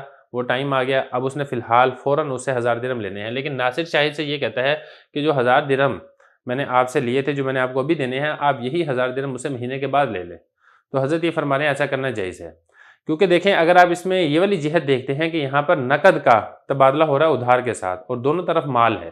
دونوں طرف کیش ہے، تو پھر اس میں تو مجلس کے اوپر قبضہ کرنا ضروری ہے،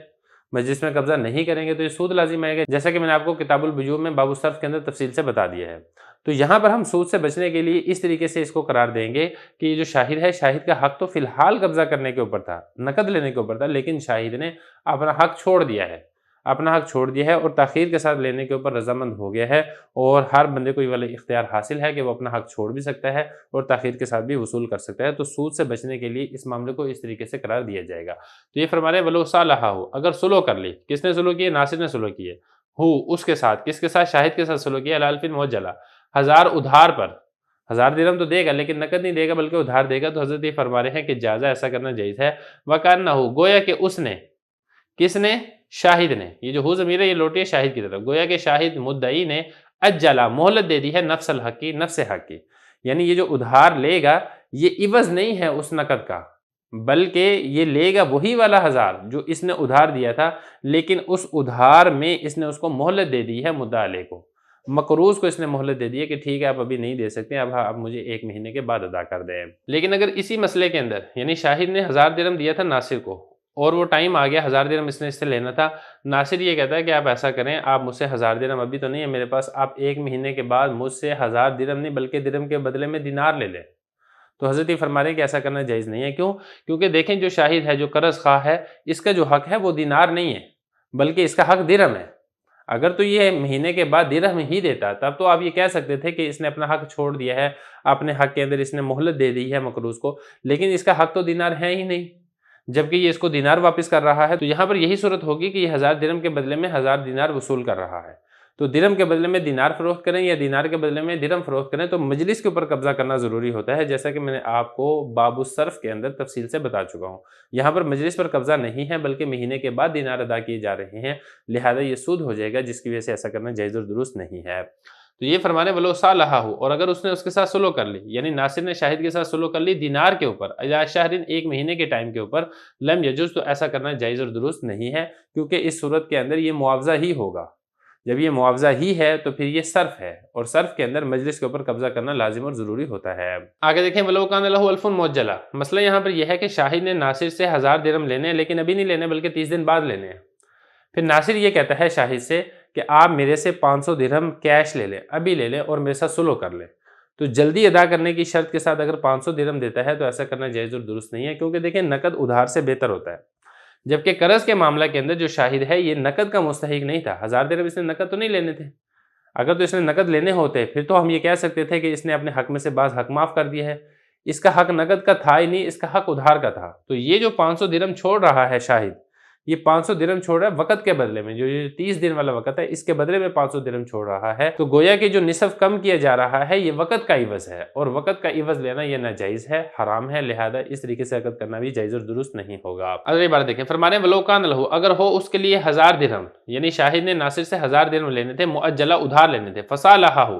فصالہ سلو کر لی ناصر نے ہو اس شاہد سے علی 500 500 نقد کے اوپر، لم یجوز تو اس طریقے سے کرنا جائز نہیں ہے۔ ولو کان لہ 1000 درہم من سود، مسئلہ یہاں پر یہ ہے کہ شاہد نے 1000 درہم لینے تھے ناصر سے، اور وہ جو درہم لینے تھے وہ لینے تھے سیاہ، سیاہ سے مطلب یہ ہے کہ کھوٹے درہم لینے تھے، لیکن ناصر سلو کر لیتا ہے 500 سفید درہم کے بدلے میں۔ اب سفید درہم جو ہوتے ہیں یہ ایک خالص درہم ہوتے ہیں، اس کا ایک ویلیو اور اس کا ایک قیمت زیادہ ہوتی ہے، تو 500 یہ سفید درہم دے کر شاہد سے سلو کر لیتا ہے 1000 سیاہ درہم کے بدلے میں، تو حضرت یہ فرما رہے ہیں کہ یہ سلو کرنا جائز اور درست نہیں ہے، کیونکہ دیکھیں جب یہ سفید درہم دیے جا رہے ہیں تو اس میں وصف کی زیادتی ہے، جب وصف کی زیادتی ہے تو پھر یہاں پر سیاہ درہم یہ اس کے عوض میں 500 درہم یہ سفید لے رہا ہے، تو یہ معاوضہ ہے، تو جب یہ معاوضہ ہے تو درہم کے بدلے میں درہم دیے جا رہے ہیں تو دونوں یعنی برابری کا ہونا ضروری ہے، تو لہذا یہاں پر برابری نہیں ہے، ادھر 1000 ہے ادھر 500 ہے، جس کی وجہ سے اس طریقے سے دینا جائز اور درست نہیں ہے، اور نہ ہی مدعی یعنی مقروض کے لیے یہ رقم لینا جائز اور درست ہے۔ یہ فرما رہے ہیں ولو کان لہ 1000 درہم من سود، اور اگر اس کے لیے ہو 1000 درہم سود، سیاہ درہم ہو، فصالحہ ہو، پھر ناصر نے سلو کر لی اس سے علی 520، 20 یبیہ سے ہے، 500 سفید درہم کے اوپر، لم یجوز تو اس طریقے سے کرنا جائز اور درست نہیں ہے۔ ومن وکل رجلا بالصلح عنہ، مثال دیکھ لیں تاکہ بات سمجھنی آسان ہو جائے، شاہد یہ قرض خواہ ہے، ناصر یہ مقروض ہے، اور زاہد یہ مقروض کا وکیل ہے۔ شاہد نے 1000 درہم لینے تھے ناصر سے، ناصر نے وکیل بنا دیا زاہد کو کہ آپ میرے شاہد کے ساتھ سلو کروائیں۔ اب یہ جو زاہد ہے یہ وکیل ہے ناصر کا، ناصر اس کا موکل ہے۔ زاہد نے شاہد کے ساتھ مذاکرات کیے اور شاہد کو یہ کہتا ہے کہ آپ 500 روپے لے کے سلو کر لیں، 500 روپے چھوڑ دیں، تو 500 روپے کے اوپر سلو ہوگی، تو یہ جو 500 روپے کی رقم ہے جو کہ ادا کی جائے گی شاہد کو، اس کو ہم کہیں گے بدل صلح۔ یہ 500 روپے کی جو ادائیگی ہوگی یہ ناصر کرے گا، یہ زاہد کے اوپر نہیں ہے،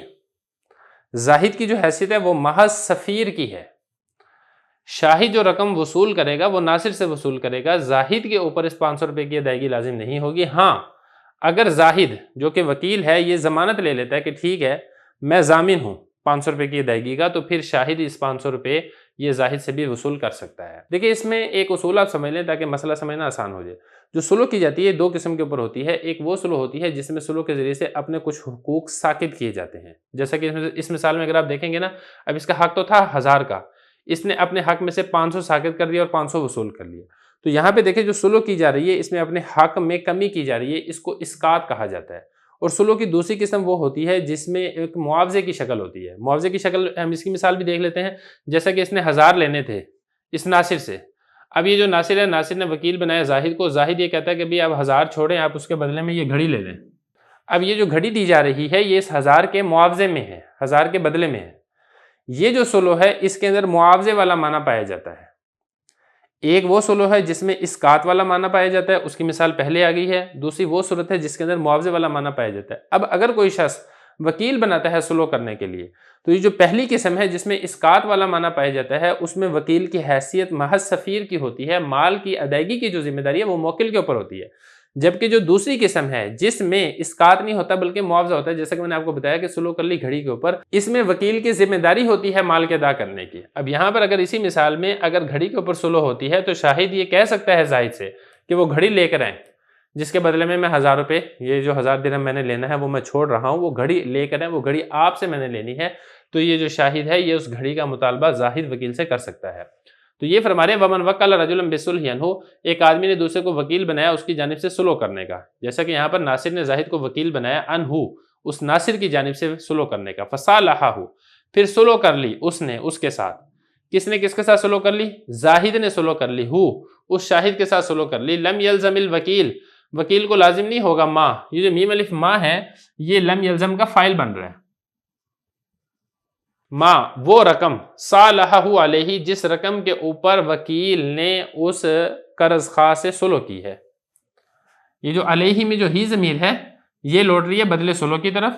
اور صالحہ میں جو ہوا ضمیر ہے یہ لوٹ رہی ہے وکیل کی طرف، اور یہ جو ہو ضمیر ہے مفعول کی یہ لوٹ رہی ہے شاہد قرض خواہ کی طرف. الا ان یضمن ہو، مگر یہ کہ وہ ضمانت لے لے. کون ضمانت لے لے؟ یضمن میں ہوا ضمیر فاعل ہے جو لوٹ رہا ہے زاہد وکیل کی طرف، اور ہو ضمیر یہ لوٹ رہی ہے بدلے سلو کی طرف. اگر وکیل بدلے سلو کی ادائیگی کی ذمہ داری اٹھا لیتا ہے تو پھر وکیل کے اوپر بھی وہ ادائیگی لازم ہو جائے گی. والمال ملازم للموکل، اور جو مال ہے وہ تو موکل کے اوپر لازم ہوگا، یعنی وکیل کے اوپر لازم نہیں ہوگا. یہ اس صورت کے اندر ہے جبکہ اس نے ضمانت نہ لی ہو. اگر ضمانت لی ہے تو مال کی ادائیگی جس طریقے سے موکل پر لازم ہوگی اسی طریقے سے وکیل پر بھی لازم ہو جائے گی. فإن صالح عنه على شيء بغير امره فهو على أربعة أوجه. مسئلہ یہاں پر یہ ہے کہ ایک آدمی کو مجرم یا موکل نے سلو کرنے کا حکم نہیں دیا، پھر اس شخص نے خود ہی سے فضولی بن کر سلو کر لی. تو اس کی کل 4 صورتیں بنتی ہیں. 3 صورتیں ایسی ہیں جس میں صلح مکمل ہو جائے گی، اور چوتھی صورت وہ ہے جس کے اندر صلح موقوف رہے گی. 3 صورتیں جس میں صلح مکمل ہو جائے گی، اس میں پہلی صورت یہ ہے کہ ایک آدمی نے فضولی بن کر صلح کر لی اور خود مال کے حوالے کرنے کی ذمہ داری بھی اٹھا لی، تو تب بھی صلح مکمل ہو جائے گی اور فضولی کو کہا جائے گا کہ آپ مال کی ادائیگی کریں. مثال کے طور پہ شاہد نے ناصر کا 1000 درہم دینا تھا. اب ایک تیسرا آدمی وہ آگے کہتا ہے کہ ٹھیک ہے اس نے آپ کا 1000 درہم دینا ہے، آپ 1000 درہم چھوڑیں، آپ 500 درہم میرے سے لے لیں. تو یہ بھی صلح مکمل ہو جائے گی اگر وہ صلح کر لیتا ہے. دوسری صورت یہ ہے کہ فضولی بدلے صلح کی جو نسبت ہے وہ اپنے ذاتی مال کی طرف کرتا ہے. مثال کے طور پہ شاہد نے ناصر کا 1 لاکھ روپے دینے ہیں، تو اب ایک آدمی اس کی جانب سے فضولی بن کر کہتا ہے کہ اس نے آپ کے 1 لاکھ روپے دینے ہیں، آپ 1 لاکھ روپے چھوڑیں، اس کے بدلے میرے سے یہ 2000 لے لیں، یا اس کے بدلے میں آپ میرے سے یہ غلام لے لیں. اور اگر وہ اس کو قبول کر لیتا ہے تو تب بھی یہ صلح مکمل ہو جائے گی اور فضولی کو کہا جائے گا کہ ٹھیک ہے 2000 آپ اس کے حوالے کریں، یا غلام اس کے حوالے کریں اگر غلام کے اوپر اس نے صلح کی ہے. یعنی اگر بدلے صلح کی نسبت اپنے ذاتی مال کی طرف کرتا ہے تو پھر اس صورت کے اندر بھی صلح مکمل ہو جائے گی. 2 صورتیں ہوگی. تیسری صورت یہاں پر یہ ہے کہ فضولی نے جو مال ادا کرنا ہے، یہ جو بدلے صلح ہے، اس کی نسبت نہ تو اپنے ذاتی مال کی طرف کرتا ہے نہ ہی اپنے ذاتی مال کی طرف اشارہ کرتا ہے، بلکہ مطلق کہتا ہے کہ میں نے 1000 درہم کے اوپر آپ سے صلح کی، اور وہ جو 1000 درہم ہے وہ مدعی کے حوالے کر دیتا ہے، تو پھر اس صورت کے اندر بھی صلح مکمل ہو جائے گی. یہ 3 صورتیں ہوگی ہیں. چوتھی صورت جس کے اندر یہ ہے کہ فضولی یہ کہتا ہے کہ میں 1000 درہم کے اوپر آپ کے ساتھ صلح کرتا ہوں، لیکن وہ 1000 درہم مدعی کے حوالے نہیں کرتا، مدعی کے حوالے نہیں کرتا. تو اب یہ والی جو صلح ہے یہ مدعا علیہ کی اجازت کے اوپر موقوف رہے گی. اگر تو مدعا علیہ اس صلح کو جائز قرار دیتا ہے تو پھر مدعا علیہ سے وہ 1000 درہم لے کے مدعی کو دے دیے جائیں گے، اور اگر مدعا علیہ اس صلح کو جائز قرار نہیں دیتا ہے تو پھر یہ والی صلح باطل ہو جائے گی. دیکھیں یہ فرما رہے ہیں فإن صالح عنہ، اگر صلح کر لی اس کی جانب سے، اپنے موکل کی جانب سے، علی شیء کسی چیز کے اوپر، بغیر امرہ اس موکل کی اجازت کے بغیر، فہو علی 4 اوجہ، تو یہ 4 صورتوں کے اوپر ہے. اوجہ یہ جمع ہے وجہ کی، صورت کو قسم کو کہا جاتا ہے. ان صالح بمال، اگر کسی مال کے اوپر صلح کی ہے، وضامنہ، پھر اس مال کی ادائیگی کا وکیل خود ضامن بن جاتا ہے، تم صلح، تو تو یہ صلح مکمل ہو جائے گی. 1000 درہم کے اوپر صلح کی اور وہ کہتا ہے کہ 1000 درہم میں آپ کو دوں گا، خود ضامن بن جاتا ہے، تو تب یہ صلح مکمل ہے. اسی طریقے سے اگر وکیل نے یہ کہا صالحتک علی الف ہذہ، میں آپ کے ساتھ صلح کرتا ہوں اس 2000 کے اوپر، یہ 2000 میں آپ کو اپنی طرف سے دیتا ہوں. یہ کہتا ہے کہ علی عبدی ھذا، میرا یہ والا غلام ہے، اس غلام کے بدلے میں آپ کے ساتھ صلح کرتا ہوں، تم الصلح، تو تب بھی صلح مکمل ہو جائے گی. ولازمہ، اور لازم ہو جائے گا. یہ جو تسلیم ہوا ہے نا، یہ لازمہ کا فاعل ہے اور ہو ضمیر لوٹ رہی ہے وکیل کی طرف. وکیل کے اوپر لازم ہو جائے گا سپرد کرنا، الیہ، اس کی طرف، یعنی مدعی کی طرف اس غلام کو سپرد کرنا. یا 2000 کے اوپر صلح کی ہے تو 2000 کو اس مدعی کی طرف سپرد کرنا، یہ لازم ہو جائے گا. یہ اسی طریقے سے اگر وکیل نے یہ کہا صالحتک علی الف، میں آپ کے ساتھ صلح کرتا ہوں 1000 کے اوپر، وسلمھا الیہ، اور وہ جو 1000 ہیں وہ سپرد بھی کر دیتا ہے اس مدعی کی طرف، تو تب بھی صلح مکمل ہو جائے گی. وَإِن قَالَ، اور اگر اس نے یہ کہا صالحتک علی الف، 1000 کے اوپر میں آپ کے ساتھ صلح کرتا ہوں لیکن 1000 وہ سپرد نہیں کرتا ہے، تو یہ جو عقد صلح ہے یہ موقوف رہے گا. اگر تو مدعا علیہ جائز قرار دے دیتا ہے تو جائز ہو جائے گا. وَلَازِمَهُ الْأَلْفُ، اور مدعا علیہ کے اوپر 1000 کی ادائیگی لازم ہوگی، اور اگر مدعا علیہ جائز قرار نہیں دیتا ہے تو پھر یہ والا عقد باطل ہو جائے گا. بسم اللہ الرحمن الرحیم. مختصر القدوری کا باب نمبر 21 ہے، کتاب الصلح، سبق نمبر 5 میں خوش آمدید. آج کے سبق کے اندر ہم دین مشترک سے صلح کرنے کے بارے میں اور دیگر مسائل پڑھیں گے. عبارت دیکھ لیں. وَإِذَا كَانَ الدَّيْنُ بَيْنَ الشَّرِيكَيْنِ فَصَالَحَ أَحَدُهُمَا مِن نَّصِيبِهِ عَلَى ثَوْبٍ فَشَرِيكُهُ بِالْخِيَارِ إِن شَاءَ اتَّبَعَ الَّذِي عَلَيْهِ الدَّيْنُ بِنِصْفِهِ وَإِن شَاءَ أَخَذَ نِصْفَ الثَّوْبِ إِلَّا أَن يَضْمَنَ لَهُ شَرِيكُهُ رُبُعَ الدَّيْنِ. وَلَوِ اسْتَوْفَى نِصْفَ نَصِيبِهِ مِنَ الدَّيْنِ كَانَ لِشَرِيكِهِ أَن يُشَارِكَهُ فِيمَا قَبَضَ ثم يرجعان على الغريم بالباقي. ولو اشترى أحدهما بنصيبه من الدين سلعة كان لشريكه أن يضمنه ربع الدين. وإذا كان السلم بين الشريكين فصالح أحدهما من نصيبه على رأس المال لم يجوز عند أبي حنيفة ومحمد رحمهم الله تعالى. وقال أبو يوسف رحمه الله تعالى يجوز الصلح. ترجمہ دیکھ لیں. اور جب دین دو شریکوں میں مشترک تھا، ان دونوں میں سے ایک نے صلح کر لی جو اس کا حصہ بنتا تھا اس کے بدلے میں ایک کپڑے پر، تو اس کے دوسرے شریک کو اختیار ہے، چاہے تو وہ پیچھا کرے اس کا جس کے اوپر قرضہ ہے نصف کے اوپر، اور اگر چاہے تو وہ آدھا کپڑا لے لے، مگر یہ کہ ضامن ہو جائے اس کے لیے اس کا شریک دین کے چوتھائی حصے کا. اور اگر اس نے دین میں سے جو اس کا حصہ بنتا تھا اس کا نصف وصول کر لیا تو اس کے شریک کے لیے یہ والی بات جائز ہوگی کہ وہ اس کو شریک کر لے اس دین میں جس کے اوپر اس نے قبضہ کیا ہے، پھر وہ دونوں اصل مقروض سے رجوع کریں باقی کے لیے. اور اگر ان دونوں میں سے کسی ایک نے اپنے حصے کے بدلے میں جو دین میں سے تھا کچھ سامان خرید لیا تو اس کے دوسرے شریک کو اختیار ہوگا کہ وہ اپنے شریک کو ضامن بنا دے دین کے چوتھائی حصے کا. اور اگر بیع سلم دو شریکوں کے درمیان مشترک تھی، ان دونوں میں سے کسی ایک نے صلح کر لی جو اس کا حصہ بنتا تھا راس المال کے اوپر، تو ایسا کرنا جائز نہیں ہے طرفین رحمۃ اللہ علیہ کے نزدیک. اور امام ابو یوسف رحمۃ اللہ فرماتے ہیں کہ یہ صلح کرنی جائز ہے. پہلا مسئلہ دیکھیں، وَإِن كَانَ الدَّيْنُ بَيْنَ الشَّرِيكَيْنِ، اور اگر قرضہ ہو دو شریکوں کے درمیان مشترک، ان دونوں میں سے ایک صلح کر لے. مثال کے طور پہ زید اور شاہد، ان دونوں نے مل کر ناصر سے 1000 لینے ہیں. تو اب اس میں یہ ہے کہ زید کے 500 ہیں اس میں سے، اور اسی طریقے سے شاہد کے بھی اس میں سے 500 ہیں. اب جو زید کے اس میں سے 500 تھے نا، زید نے ناصر سے ایک کپڑا لے لیا، بالفرض ایک رومال تھا، وہ رومال لے کر زید نے صلح کر لی. تو جب زید نے اپنے 500 روپے کے بدلے میں ایک رومال لے کر صلح کر لیے، اب یہ جو شاہد ہے، شاہد کو 3 باتوں کا اختیار ہے. ایک تو اس کے اندر صورت یہ ہے کہ جو باقی اپنے 500 ہیں یہ 500 بھی ناصر سے وصول کرے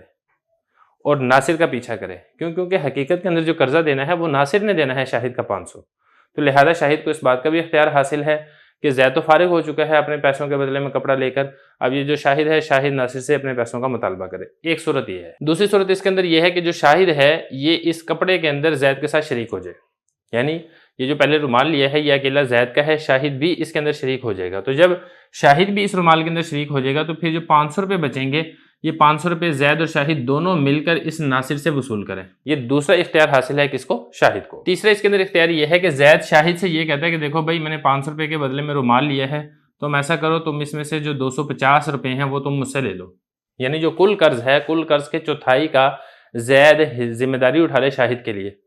تو اب اس صورت میں زید جب شاہد کو 250 روپے دے دے گا تو یہ جو رومال ہے، اس رومال میں شاہد کی شراکت نہیں ہوگی، یہ رومال ٹوٹل مکمل طور پر زید کا ہی ہوگا. اور پھر جو باقی بچنے والا 500 روپے قرضہ ہے وہ زید اور شاہد دونوں مل کر ناصر سے وصول کریں گے.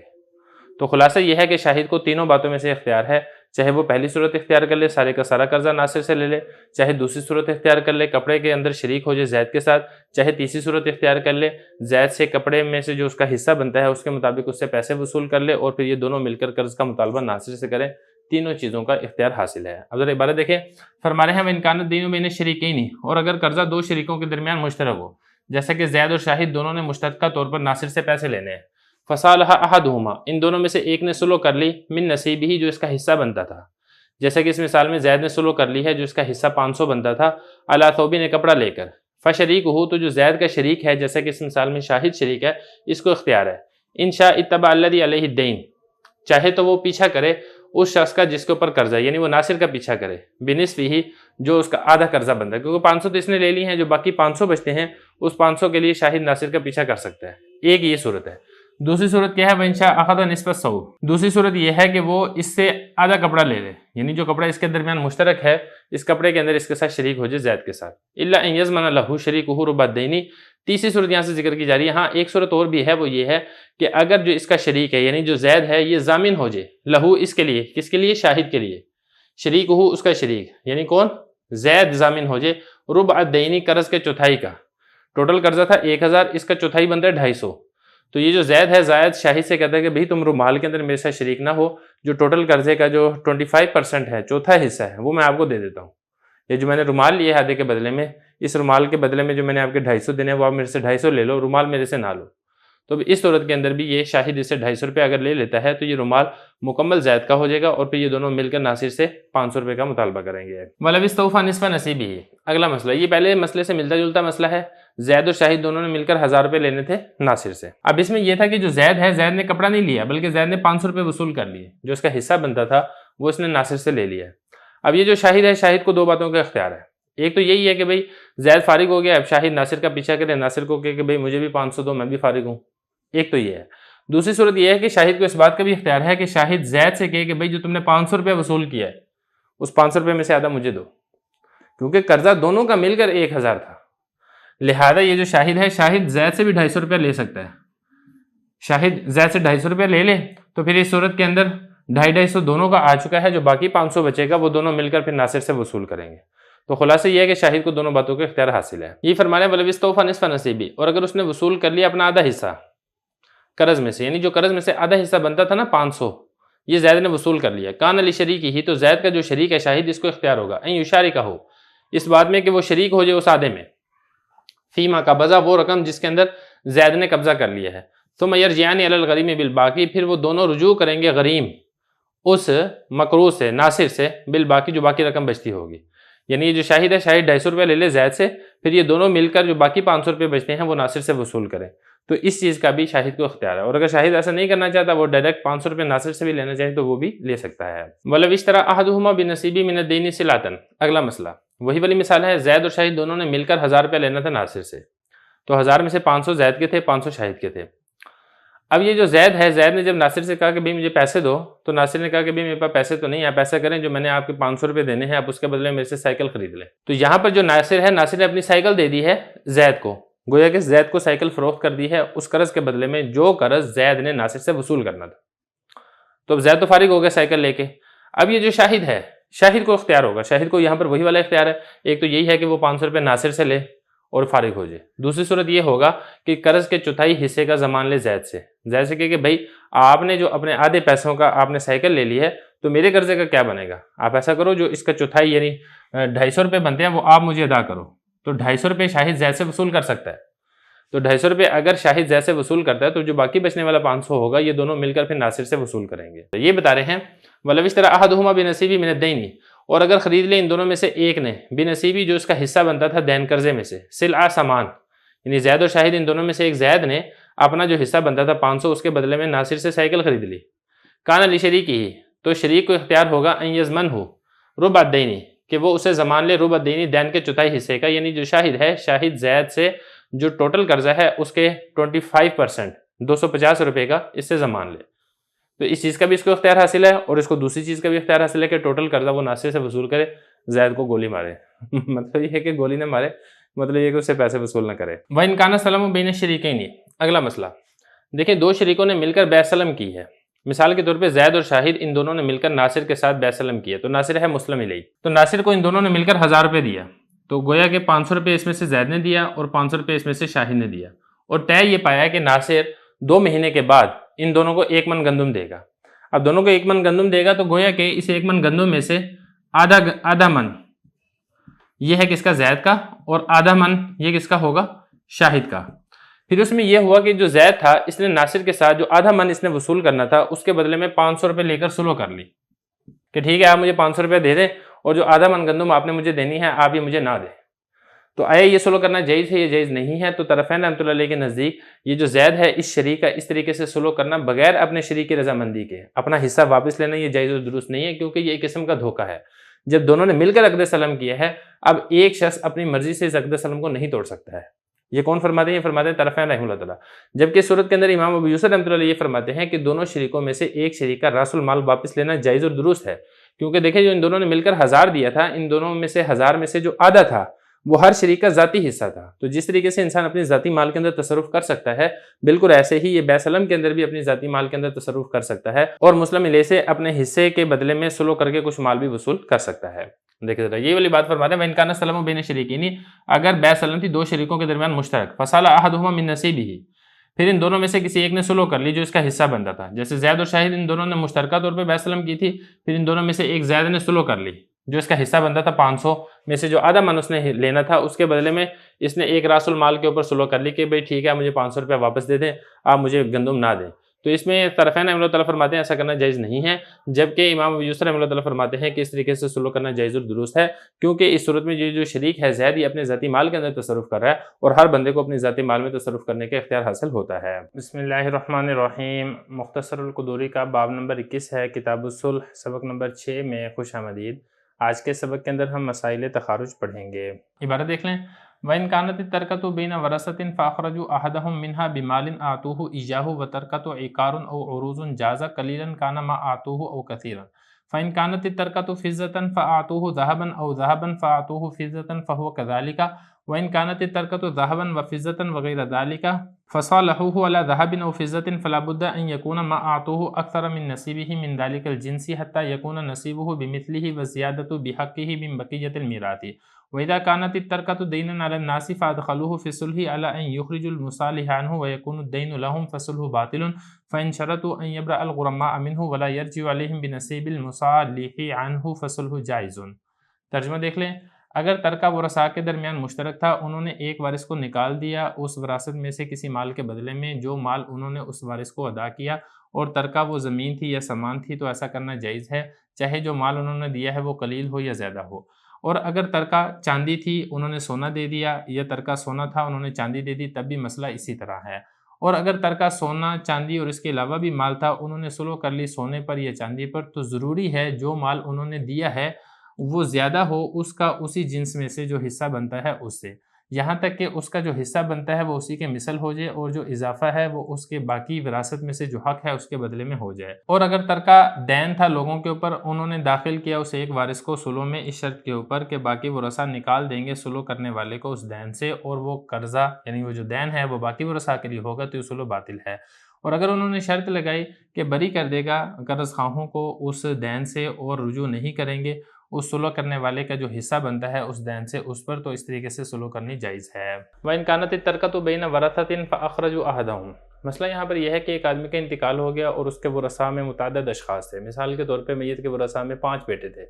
اب جو وارثین تھے انہوں نے کسی ایک وارث کو کچھ نقد مال دے کر وراثت سے خارج کر دیا، باہمی رضامندی سے اگر ایسا کرتے ہیں تو اس طریقے سے خارج کرنا جائز اور درست ہے، چاہے جو مال دے کر خارج کیا جا رہا ہے اس کا جو وراثتی حصہ ہے اس سے زیادہ ہو تب بھی جائز اور درست ہے، اس سے کم ہو تب بھی جائز اور درست ہے، کیونکہ دیکھیں جو وراثت کا حصہ ہوتا ہے اور اس طریقے سے جس مال کے اوپر سلو کی جاتی ہے یہ ایک جنس نہیں ہے، لہذا اس میں اگر کمی بیشی کر دی جائے تو اس سے سود نہیں ہوگا، لہذا اگر وراثتی حصے سے زیادہ دے کر اگر ایک وارث کو آپ خارج کرتے ہیں یا وراثتی حصے سے کم دے کر اگر آپ ایک وارث کو خارج کرتے ہیں تو اس طریقے سے کرنا جائز اور درست ہے، اور اس طریقے سے سلو کرنے کو تخارج کہا جاتا ہے۔ لیکن اس میں ایک چیز کا خیال رکھنا ضروری ہے، وہ یہ ہے کہ اگر آپ کسی ایک وارث کو کچھ مال دے کر اس سے سلو کر رہے ہیں کہ وہ اپنا وراثتی حصہ چھوڑ دے، تو اس میں تمام ورثاء کی رضامندی کا ہونا ضروری ہے، اگر اس میں کوئی وارث رضامند نہیں ہے تو پھر اس طریقے سے سلو کرنا بھی جائز اور درست نہیں ہوگا۔ اب ذرا عبارت دیکھیں، فرما رہے ہیں کہ اگر ترکہ ورثاء کے درمیان مشترک تھا فاخرجوا، پھر نکال دیا ورثاء نے احدہم اپنے میں سے ایک بندے کو، منہا اس ترکے میں سے بیمال کسی مال کے بدلے میں، یعنی آپ اپنا ترکہ چھوڑ دیں اور ہم سے یہ والا مال لے کے ہمارے ساتھ سلو کر لیں، آتوہ جو مال دیا ہو انہوں نے، ایجاہو اسے ایک وارث کو، یہ جو آتو میں جو ضمیر ہے واو کی یہ لوٹ رہی ہے ورثاء کی طرف،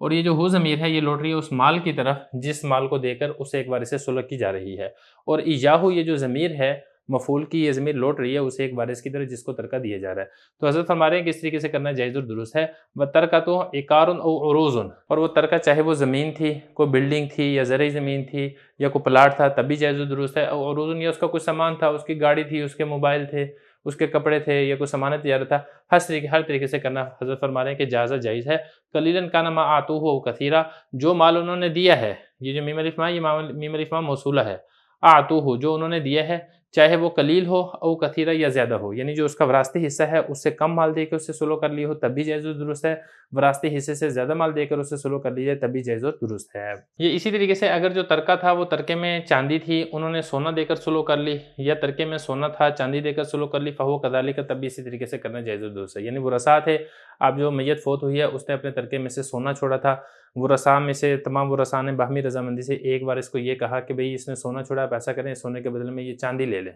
اور چاندی لے کے آپ اپنا وراثتی حصہ چھوڑ دیں، یہ چاندی لے کے ہم سے سلو کر لیں، وہ راضی ہو جاتا ہے تو اس طریقے سے بھی کرنا جائز و درست ہے. یہ اسی طریقے سے جو میت فوت ہوئی تھی اس نے سونا نہیں چھوڑا تھا بلکہ چاندی چھوڑی تھی، جو ورثاء تھے انہوں نے ایک بار اس کو اس چاندی کے بدلے میں سونا دے کر اگر فارغ کر دیتے ہیں، سلو کر دیتے ہیں تو تب بھی اس طریقے سے کرنا جائز و درست ہے. کیونکہ دیکھیں سونا اور چاندی دونوں یہ الگ الگ جنس ہیں، تو جب دونوں الگ الگ جنس ہیں تو اس میں اگر کمی بیشی ہو بھی جائے گی تو یہ سود لازم نہیں ہوگا، لیکن اس میں مجلس عقد کے اندر قبضہ کرنا ضروری ہے کیونکہ یہ بے صرف ہے. تو یہ فرما رہے ہیں فَإِنْ كَانَتِ التَّرْكَةُ فِضَّةً، اگر جو ترکہ تھا وہ چاندی تھی، فَأَعْطُوهُ ذَهَبًا، انہوں نے اس بندے کو دے دیا سونا، یا پھر ترکہ جو تھا وہ سونا تھا، فَأَعْطُوهُ فِضَّةً، انہوں نے اس بندے کو دے دی چاندی، فَهُوَ كَذَلِكَ، تب بھی مسئلہ اسی طریقے سے ہے، یعنی اس طریقے سے سلو کرنا جائز اور درست ہے. وَإِنْ كَانَتِ التَّرْكَةُ ذَهَبًا وَفِضَّةً وَغَيْرَ ذَلِكَ، اگلا مسئلہ یہاں پر یہ ہے کہ جب میت فوت ہوئی ہے اس نے اپنے ترکے کے اندر سونا بھی چھوڑا ہے، چاندی بھی چھوڑی ہے اور اس کے علاوہ دیگر سامان بھی چھوڑا ہے. مثال کے طور پہ ہم یہ تصور کر لیتے ہیں کہ زاہد فوت ہوا ہے اور زاہد نے اپنے ترکے میں سے 1 من چاندی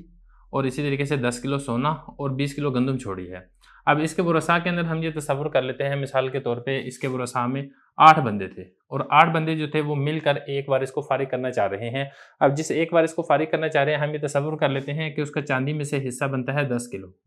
اور سونے میں سے اس کا حصہ بنتا ہے 1 کلو اور اسی طریقے سے گندم میں سے اس کا حصہ بنتا ہے 5 کلو. تو اب اس صورت کے اندر جس وارث کو اگر آپ فارغ کرنا چاہ رہے ہیں، اگر آپ اس کو چاندی دینا چاہ رہے ہیں تو پھر چاندی میں یہ اس چیز کا خیال رکھنا ضروری ہے کہ چاندی آپ اس کو 10 کلو سے زائد دیں، کیونکہ جب آپ 10 کلو سے زائد اس کو چاندی دیں گے تو جو مثال کے طور پہ اگر آپ اس کو 12 کلو چاندی دے کر فارغ کر رہے ہیں تو جو 10 کلو ہے وہ تو اس 10 کلو کے بدلے میں ہو جائے گی جو اس کا وراثتی حصہ بنتا ہے، جو اوپر والا 2 کلو ہے وہ اس سونے اور گندم کے بدلے میں ہو جائے گا. یہ اسی طریقے سے اگر آپ اس کو سونا دے کر فارغ کرنا چاہ رہے ہیں تو پھر 1 کلو سے کم سونا آپ اس کو نہیں دے سکتے ہیں، اس کو 1 کلو سے زیادہ سونا دینا ضروری ہوگا. مثال کے طور پہ آپ اس کو 1.5 کلو سونا دیں گے یا 1.25 کلو سونا دیں گے، کوئی بھی وزن ہو سکتا ہے جو 1 کلو سے زیادہ ہو، آپ اس کو 2 کلو سونا دے سکتے ہیں. اب آپ نے اگر اس کو 2 کلو سونا دے کر سلو کی ہے تو جو 1 کلو ہے یہ تو اس 1 کلو کے بدلے میں ہو جائے گا جو اس کا وراثتی حصہ ہے، جو اوپر والا 1 کلو ہے وہ اس چاندی اور جو اس طریقے سے گندم ہے اس کے بدلے میں ہو جائے گا. کیونکہ دیکھیں اگر آپ اس کو 1 کلو سونے سے کم دیتے ہیں تو پھر اس صورت کے اندر چونکہ اس کے اندر بے صرف والا معنی پایا جاتا ہے تو یہاں پر برابری نہیں ہے، سونا ہے تو سونے کے بدلے میں برابری کا ہونا ضروری ہے. تو لہذا یہ لازم اور ضروری ہے کہ آپ اس کو 1 کلو سونے سے زیادہ دیں تاکہ کلو سونا کے برابر میں آ جائے اور جو اضافی ہے وہ پھر چاندی اور اسی طریقے سے گندم کے مقابلے میں آ جائے. یہ فرما رہے ہیں وَإِنْ كَانَتِ التَّرْكَةُ ذَهَبًا، ترکہ سونا تھا، وَفِضَّةً اور چاندی تھی، وغیرہ ذالک اور اس کے علاوہ بھی تھی، جیسا کہ میں نے آپ کو مثال دے دی 20 کلو گندم بھی ترکے میں سے تھی. فَصَالَهُ عَلَى ذَهَبٍ، پھر ورثاء نے اسے ایک وارث سے سلو کر لی ہے سونا دے کر یا اسے ایک وارث سے سلو کر لی ہے چاندی دے کر. فَلَا بُدَّ، تو ضروری ہے، ان یکونا، یہ کہ ہو، میم الف ماں، وہ چیز یعنی سونا دیا ہے تو سونا، چاندی دی ہے تو چاندی، اعطوہ جو ان وارثوں نے دی ہے، اعطوہ اس ایک وارث کو، اکثر وہ زیادہ ہو، من نصیبہ من ذالک الجنسی، اس کے حصے سے جو اس کی اسی جنس میں سے ہو. یعنی اگر اس کو چاندی دی ہے تو چاندی کی جنس میں سے جو اس کا حصہ بنتا تھا، جیسا کہ میں نے آپ کو اس مثال میں بتایا تھا کہ اس کا 10 کلو حصہ بنتا تھا تو 10 کلو حصے سے آپ نے زیادہ دینا ہے. اگر آپ نے سونا دیا ہے تو سونے میں سے اس کا حصہ 1 کلو بنتا تھا تو آپ نے 1 کلو حصے سے زیادہ دینا ہے. حتیٰ یکون نصیبہ بمثلہ، تو اس سے فائدہ کیا ہوگا؟ اس سے فائدہ یہ ہوگا کہ جو اس کا حصہ بنتا ہوگا وہ اسی کے مثل ہو جائے گا، کیونکہ بے صرف ہے تو آپ نے 1 کلو سونے سے زیادہ دیا ہے تو 1 کلو سونا 1 کلو سونے کے برابر میں آ جائے گا. وَزِيَادَةُ بِحَقِّهِ مِن بَقِيَّةِ الْمِيرَاثِ، اور جو آپ نے اس کو اضافی سونا دیا ہے وہ اس کا جو حق بنتا ہوگا باقی میراث میں سے اس کے مقابلے کے اندر آ جائے گا. تو اس چیز کا آپ کو خیال رکھنا لازم اور ضروری ہے کہ آپ اگر اس کو سونا دے رہے ہیں تو سونے میں سے جو اس کا حصہ بنتا ہے آپ نے اس میں سے زیادہ دینا ہے. اگر آپ اس کو چاندی دے کر فارغ کرنا چاہ رہے ہیں تو چاندی میں سے جو اس کا حصہ بنتا ہے آپ نے اس کے حصے سے زیادہ دینا ہے. وَإِذَا كَانَتْ التَّرْكَةُ دَيْنًا عَلَى النَّاسِ، اصول یہاں پر یہ ہے کہ قرض کا مالک آپ اسی کو بنا سکتے ہیں جس کے اوپر قرض ہے، یعنی مقروض کو، اور مقروض کو قرض کا مالک بنانے کا مطلب یہ ہے کہ آپ مقروض کو قرضہ معاف کر دیں، مقروض کے علاوہ آپ کسی اور کو قرض کا مالک نہیں بنا سکتے، یہ ایک اصول ہے۔ اب اسی اصول کی روشنی کے اندر ایک مثال سمجھ لیں تاکہ بات سمجھنی آسان ہو جائے۔ میت ہے یہاں پر بشیر جو کہ فوت ہو چکا ہے، اور اس بشیر نے ناصر سے 1000 روپے قرضہ لینا تھا، تو ناصر ہے مقروض اور میت تھی قرض خواہ، اب تو خیر یہ فوت ہو چکا ہے۔ اب یہ جو بشیر ہے اس کے 10 بیٹے وارث تھے، اور بشیر نے اپنے ترکے میں 10 مرلے کا ایک مکان چھوڑا ہے۔ اب یہ جو 10 اس کے وارث تھے ان میں سے ایک وارث تھا مظفر۔ اب یہ جو باقی ورثاء ہیں یہ مظفر سے سلو کرتے ہیں۔ اب سلو بھی کس چیز کے اوپر ہوئی ہے کہ مثال کے طور پہ باقی ورثاء مظفر کو کہتے ہیں یا مظفر باقی ورثاء کو کہتا ہے کہ آپ ایسا کریں، جو میرا حصہ بنتا ہے 1 مرلے، 10 مرلے مکان میں سے ظاہر ہے اگر 10 ورثاء ہیں تو ہر وارث کو 1 مرلہ ملے گا، تو مظفر یہاں پر یہ کہتا ہے کہ جو میرا 1 مرلے کا حصہ بنتا ہے آپ، اور اسی طریقے سے جو قرضے میں سے بھی 100 روپیہ میرا بنتا ہے، کیونکہ جب 1000 روپیہ قرضہ ہے 10 وارث ہیں تو ساروں کو 100 روپیہ ملے گا۔ اب مظفر یہ کہتا ہے کہ 100 روپیہ قرضے والا اور اسی طریقے سے جو 1 مرلے میرا حصہ بنتا ہے، آپ اس ٹوٹل کے بدلے میں مجھے 200 روپیہ دے دیں اور مجھے آپ فارغ کر دیں، اور یہ جو 100 روپیہ قرضہ ہے یہ 100 روپیہ قرضہ بھی میری طرف سے آپ وصول کر لیں۔ کس سے؟ اس ناصر سے۔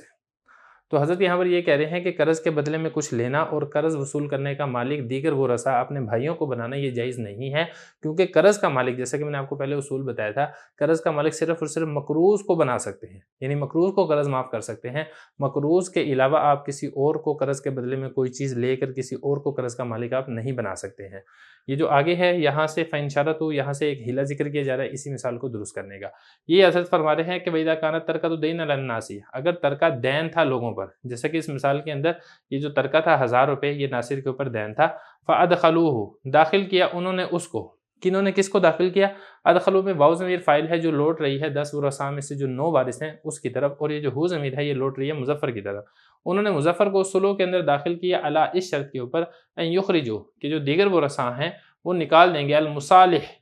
سلو کرنے والے کو، یعنی مظفر کو نکال دیں گے انہو اس قرضے میں سے،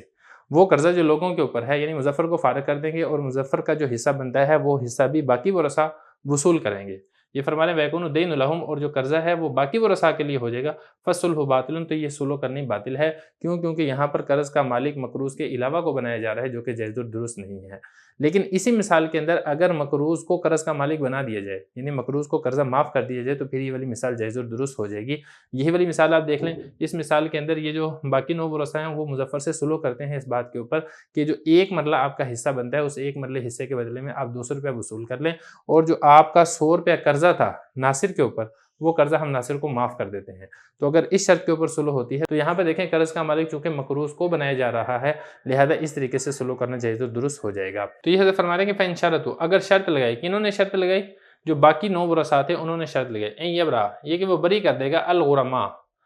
قرض وصول کرنے والوں کو منہ اس قرضے سے، یعنی یہ جو باقی 9 ورثاء ہیں اب یہ 9 ورثاء یہ ناصر سے 100 روپیہ مظفر کا وصول نہیں کریں گے، یہ باقی 9 ورثاء کو اس سے بری کر دیتا ہے۔ وَلَا يَرْجِعُ عَلَيْهِمْ بِنَصِيبِ الْمُصَالِحِ عَنْهُ، اور یہ جو باقی 9 ورثاء ہیں یہ رجوع نہیں کریں گے ناصر کے اوپر بنصیبی اس حصے کا، مصالح جو صلح کرنے والے کا حصہ بنتا ہے یعنی 100 روپیہ، عنہ اس سے، جو اس ٹوٹل اماؤنٹ میں سے 100 روپیہ صلح کرنے والے کا حصہ بنتا ہے، باقی ورثاء یہ 100 روپیہ ناصر سے وصول نہیں کریں گے۔ اس شرط کے اوپر اگر یہ مظفر سے صلح کرتے ہیں تو یہ صلح کرنی جائز اور درست ہے۔ یہ فرما رہے ہیں کہ فَالصُّلْحُ جائزٌ۔ اسی کے ساتھ ہی ہمارا کتاب الصلح یہاں پر مکمل ہو گیا ہے، اب اس کے بعد انشاءاللہ کتاب الہبہ شروع کریں گے۔